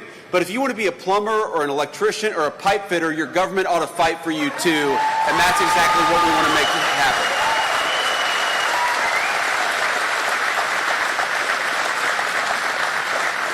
And I do, you know, Virgil, part of that is policy. Part of that is making sure that things like Pell Grants and other federal benefits, they don't pick and choose. They don't discriminate against our great trade schools. But part of that is leadership. And I think it's important for those of us who are in positions of leadership to say that, you know, there are so many great careers. So many great careers that require you use your hands and your head at the same time, where you can earn a great living, you can build something great for your fellow citizens and people in your community. We're not going to have enough housing. We're not going to have plumbing that works. We're not going to have lights that turn on unless we've got enough people going into our trade schools. We've got to have more kids doing it, more young people doing it, because they're the ones building the American dream of home ownership. They're the ones building the future, and we're going to fight for you every step of the way. Thank you for your question, Virgil.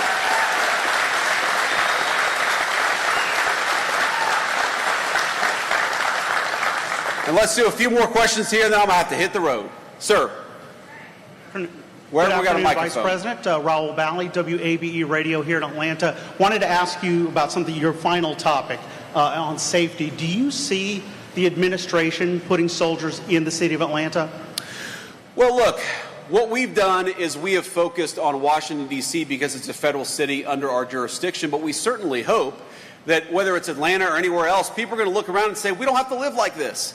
It turns out if you just go and arrest the bad guys, you can have cities and streets that are safe again. And we hope that people see what we're doing in Washington, D.C. and follow our example all across the country.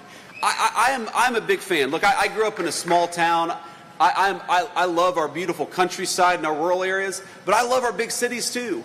And I want you to be able to go shopping or go and get a nice meal with your family without the fear that you're going to get mugged or even worse because you had the audacity to take your family out for a day in one of our great American cities. We don't have to live like this.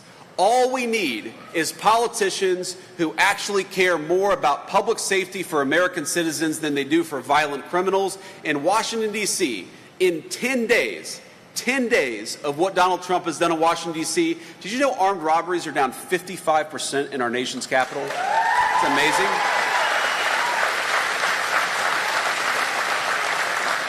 You know, murders in Washington, D.C. are down over 35%. Again, that's in a week and a half of just taking crime seriously.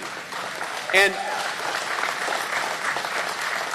there's something, you know, Democrats had this weird sickness in the head 5-6 years ago where they decided that all law enforcement was racist. You know who suffers the most, especially in our urban areas, when you don't allow the police to enforce the laws against bad guys? It is the good citizens, disproportionately black Atlantans, who suffer the most from high violent crime. Because you've got more, or at least a disproportionate number of black Georgians living in Atlanta compared to other places.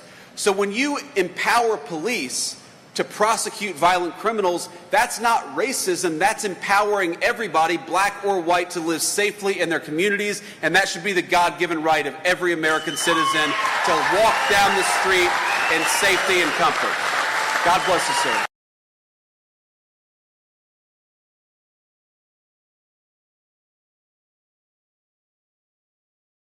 Reardon with Atlanta News First. I know you're here to talk about business and manufacturing. I wanted to ask you about the spending bill's impact on individuals.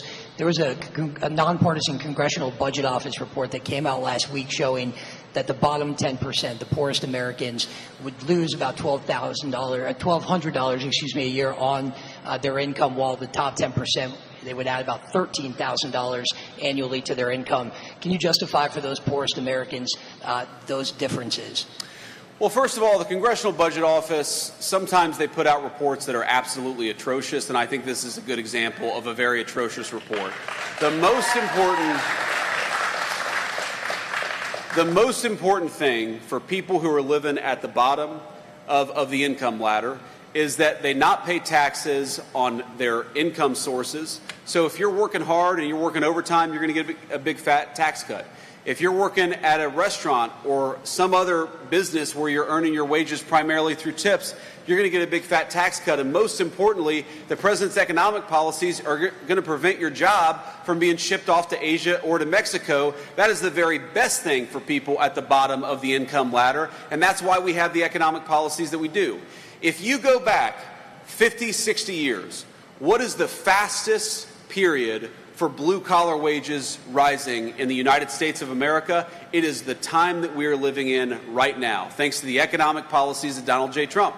You know what the worst thing for people at the bottom of the income ladder is? It's when you flood the country with millions upon millions of illegal aliens and force our poor Americans to compete for jobs against low-wage foreigners who don't even have the legal right to be here. That is what destroys the wages and the livelihoods of people who are struggling in this country. We want to empower them to live the American dream. That's why we're protecting their jobs, lowering their taxes, and fighting to make their country safe again. And I'll do one more question. Sir, I'm George Cheedy. I write for The Guardian. I live in a small town, less than 1,000 people. I'm also a military veteran. I am a DINFOS-trained killer just like you. Thank you for your service, George. In 1996, in Atlanta, when the Olympics was coming through, Atlanta very famously rounded up people who were homeless on the street downtown, bought them bus tickets, and sent them out of town and often out of state. There was a lot of negative sentiment about that later. It's one of the things that people remember. I am concerned that in the press to eliminate encampments in D.C., something similar to that is happening. What is happening to the people who are homeless, often poor, often have a mental health problem or a drug problem? Where are they actually going when these encampments are being broken? So first of all, George, I was 12 years old when the 1996 Summer Games happened in Atlanta, so I don't remember exactly the background there. I was worried about football and fishing and doing all the things that a 12-year-old in southwestern Ohio was worried about. But I think that the question betrays a certain misunderstanding of what we're trying to do and what is the nature of real compassion. I talked earlier about my son being harassed at Union Station a couple of years ago. Now, first, as a father, you have some vagrant screaming crazy stuff. I'm sure a lot of us have had this experience where you have some vagrant screaming crazy stuff at your 3-year-old. As a father, my first reaction is grab my son closer, make sure that he's safe. Okay, then you realize the person's not going to maybe run and charge and attack us. We'll just keep our distance. But then you think, wait a second.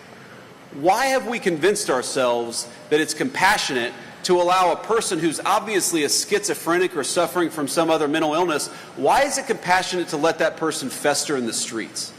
You see them, a lot of them have clear mental health issues. A lot of them have clear physical health issues. They're not properly clothed. They're not properly cared for. Some of them are wasting away. The compassionate thing is to have people who are having mental health crises, to get them in treatment, not to let them sit on the streets and yell at our people while they're walking by.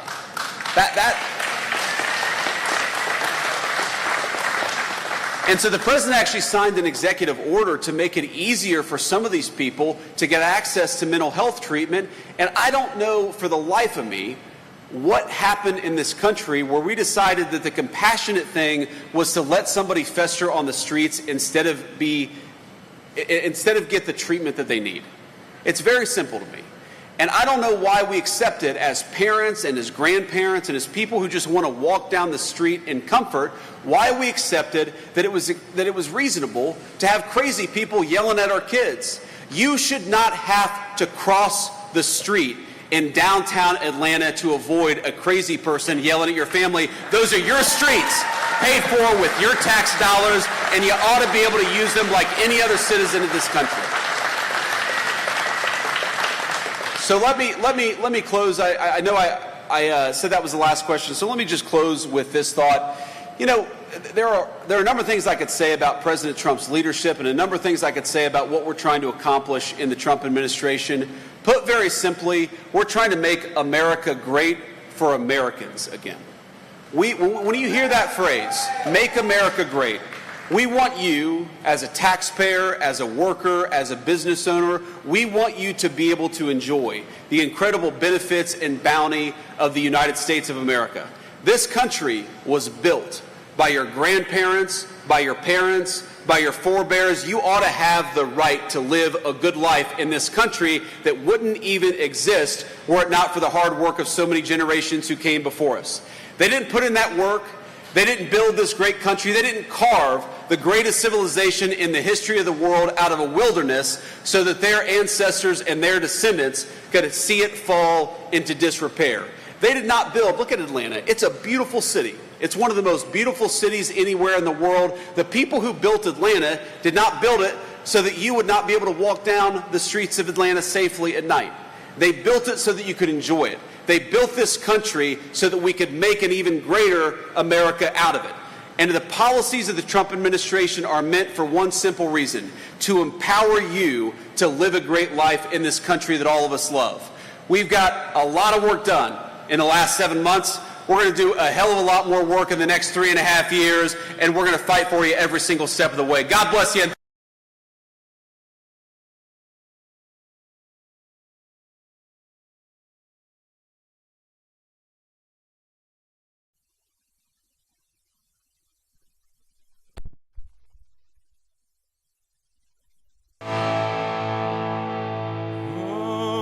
Justice will be served and the battle will rage. This big dog will fight when you rattle his cage. And you'll be sorry that you mess with the U.S. of A.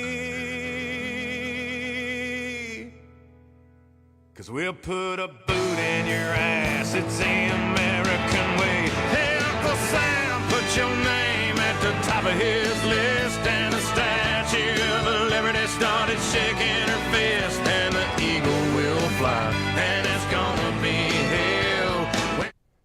Courtesy of the red, white, and blue, Toby Keith, the late Toby Keith. What a great song. We always heard that at President Trump's rallies, now hearing that at Vice President JD Vance's event there in Peachtree City, Georgia, just south of Atlanta. Okay, we have a number of things to talk about. Some news definitely developed over the past hour. We're going to get to that in just a second about the president and what his plans may be tonight. We'll get to that in just a second. This all brought to you by All Family Pharmacy. Of course, all you have to do is go to allfamilypharmacy.com and check out the various medications that are on that.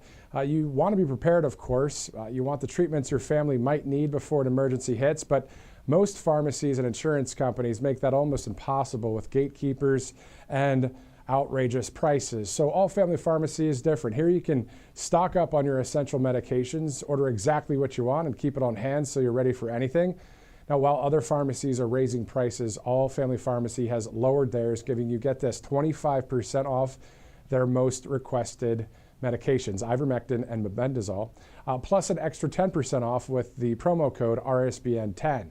They offer medications many providers refuse, like ivermectin, starting at just $2 per capsule, hydroxychloroquine, mebendazole, methylene blue, antibiotics, antivirals, and more, all with a doctor's prescription included. Ordering is simple. All you have to do is fill out your request online, a licensed doctor reviews it, and your medications shipped to your door in just a few days.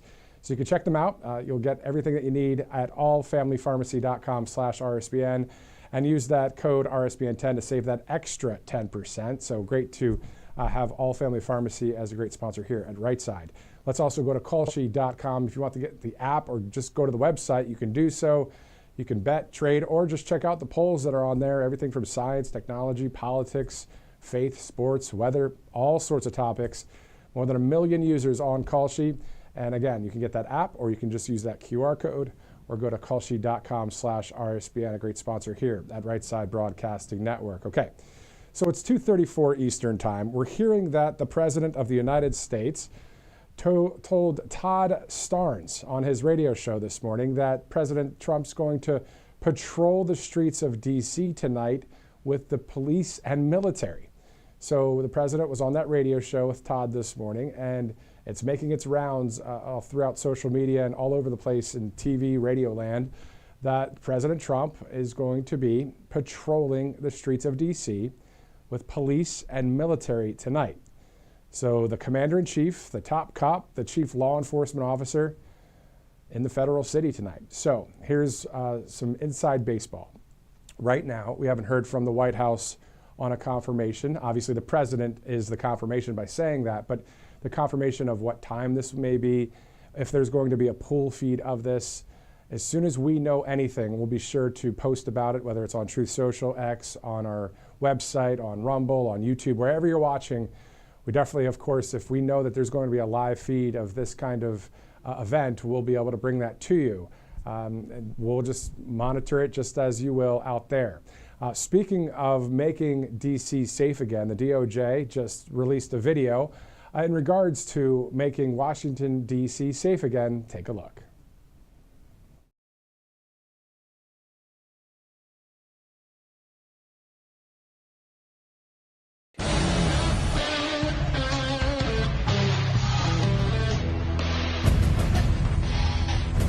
Crime in D.C. is ending and ending today.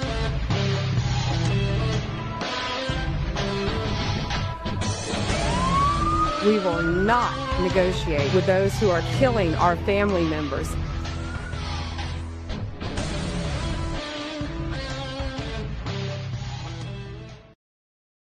Okay, so that video just posted within the hour from the DOJ and Pam Bondi, the Attorney General.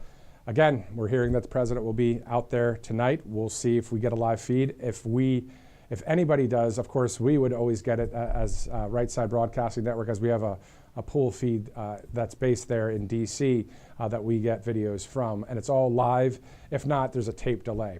All right, so one other video I want to play before we get to our final sponsors here on the network, as it's 2:36. This will be the third time we've played this video. I think it kind of fits for tonight. Starting your engines, right? Well, the White House posted the following video when it comes to, I guess, you know, the greatness of our country. Take a look. I just got 3 things to say. God bless our troops. God bless America. And gentlemen, start your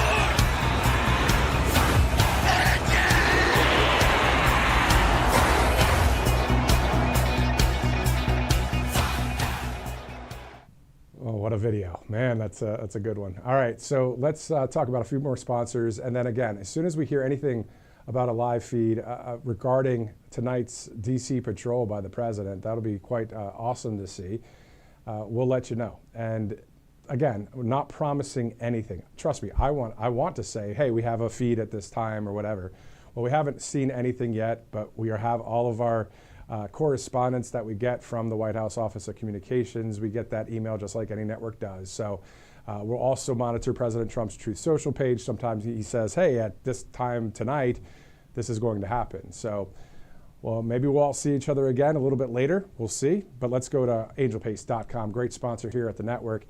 If you'd like to get a percentage off of the Miracle Cream and other products there, all you have to do is use the RSBN promo code. So just go to angelpaste.com out of Spring, Texas. They have the Miracle Cream, a number of products. They hire military veterans.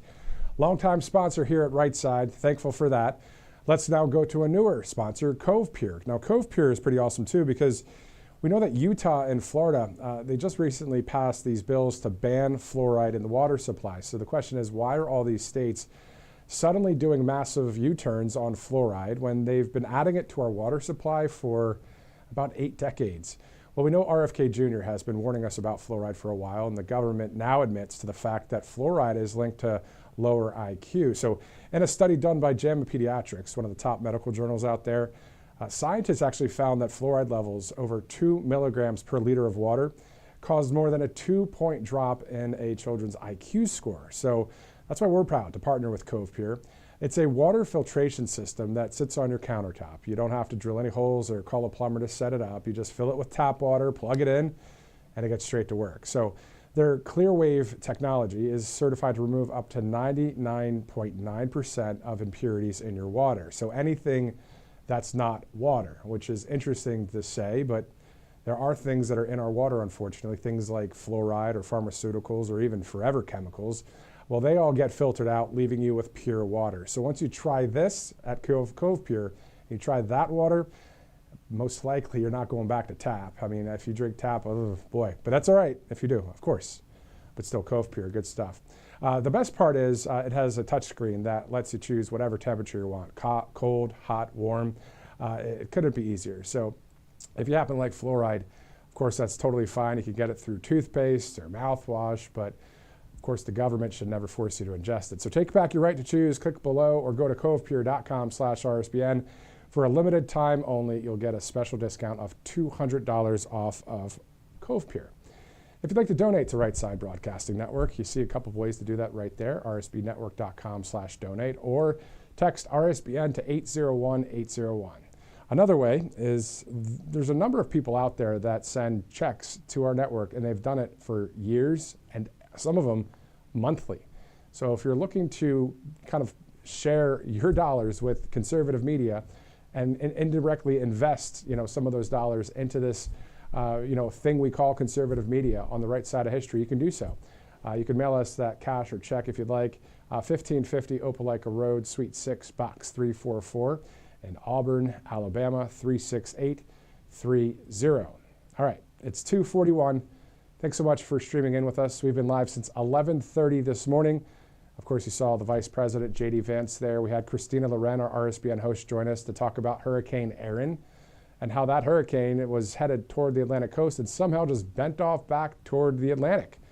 Pretty cool. And she broke down some information on how that happens. Sometimes it might be prayer, too, by the people along that eastern seaboard. But anyway, again, we'll see if there's any live feed for tonight's D.C. patrol by President Trump. That is something I'm sure would bring in a lot of viewership, just like we've seen a lot of viewership over the past several days with the president meeting with Vladimir Putin and then a number of European leaders. And we'll continue to grow here at the network. So thanks so much for watching. For all of us at Right Side Broadcasting Network, I'm Matthew Alvarez. If there's a live feed later, we'll see you then.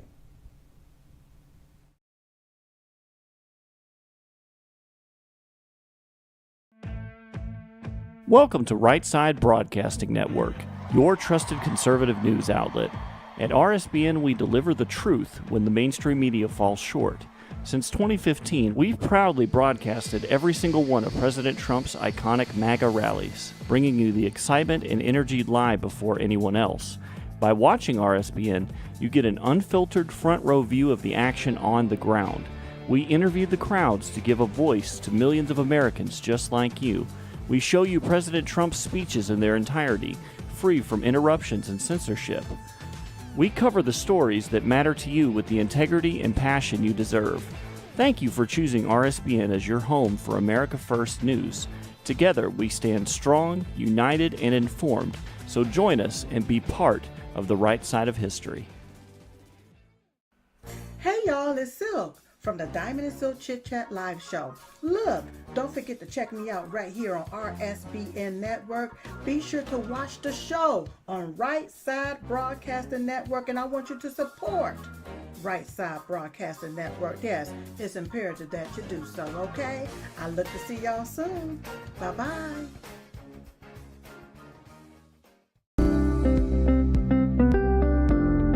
allfamilypharmacy.com/RSBN. You can scan that QR code now, RSBN10. That is the code, easy to remember, for 10% off. This is ivermectin, hydrochloroquine, antibiotics that will save you and yours from bacterial and viral infections, NAD+, and much, much more. 200 essential medications and emergency medical kits, the meds you trust delivered to your door.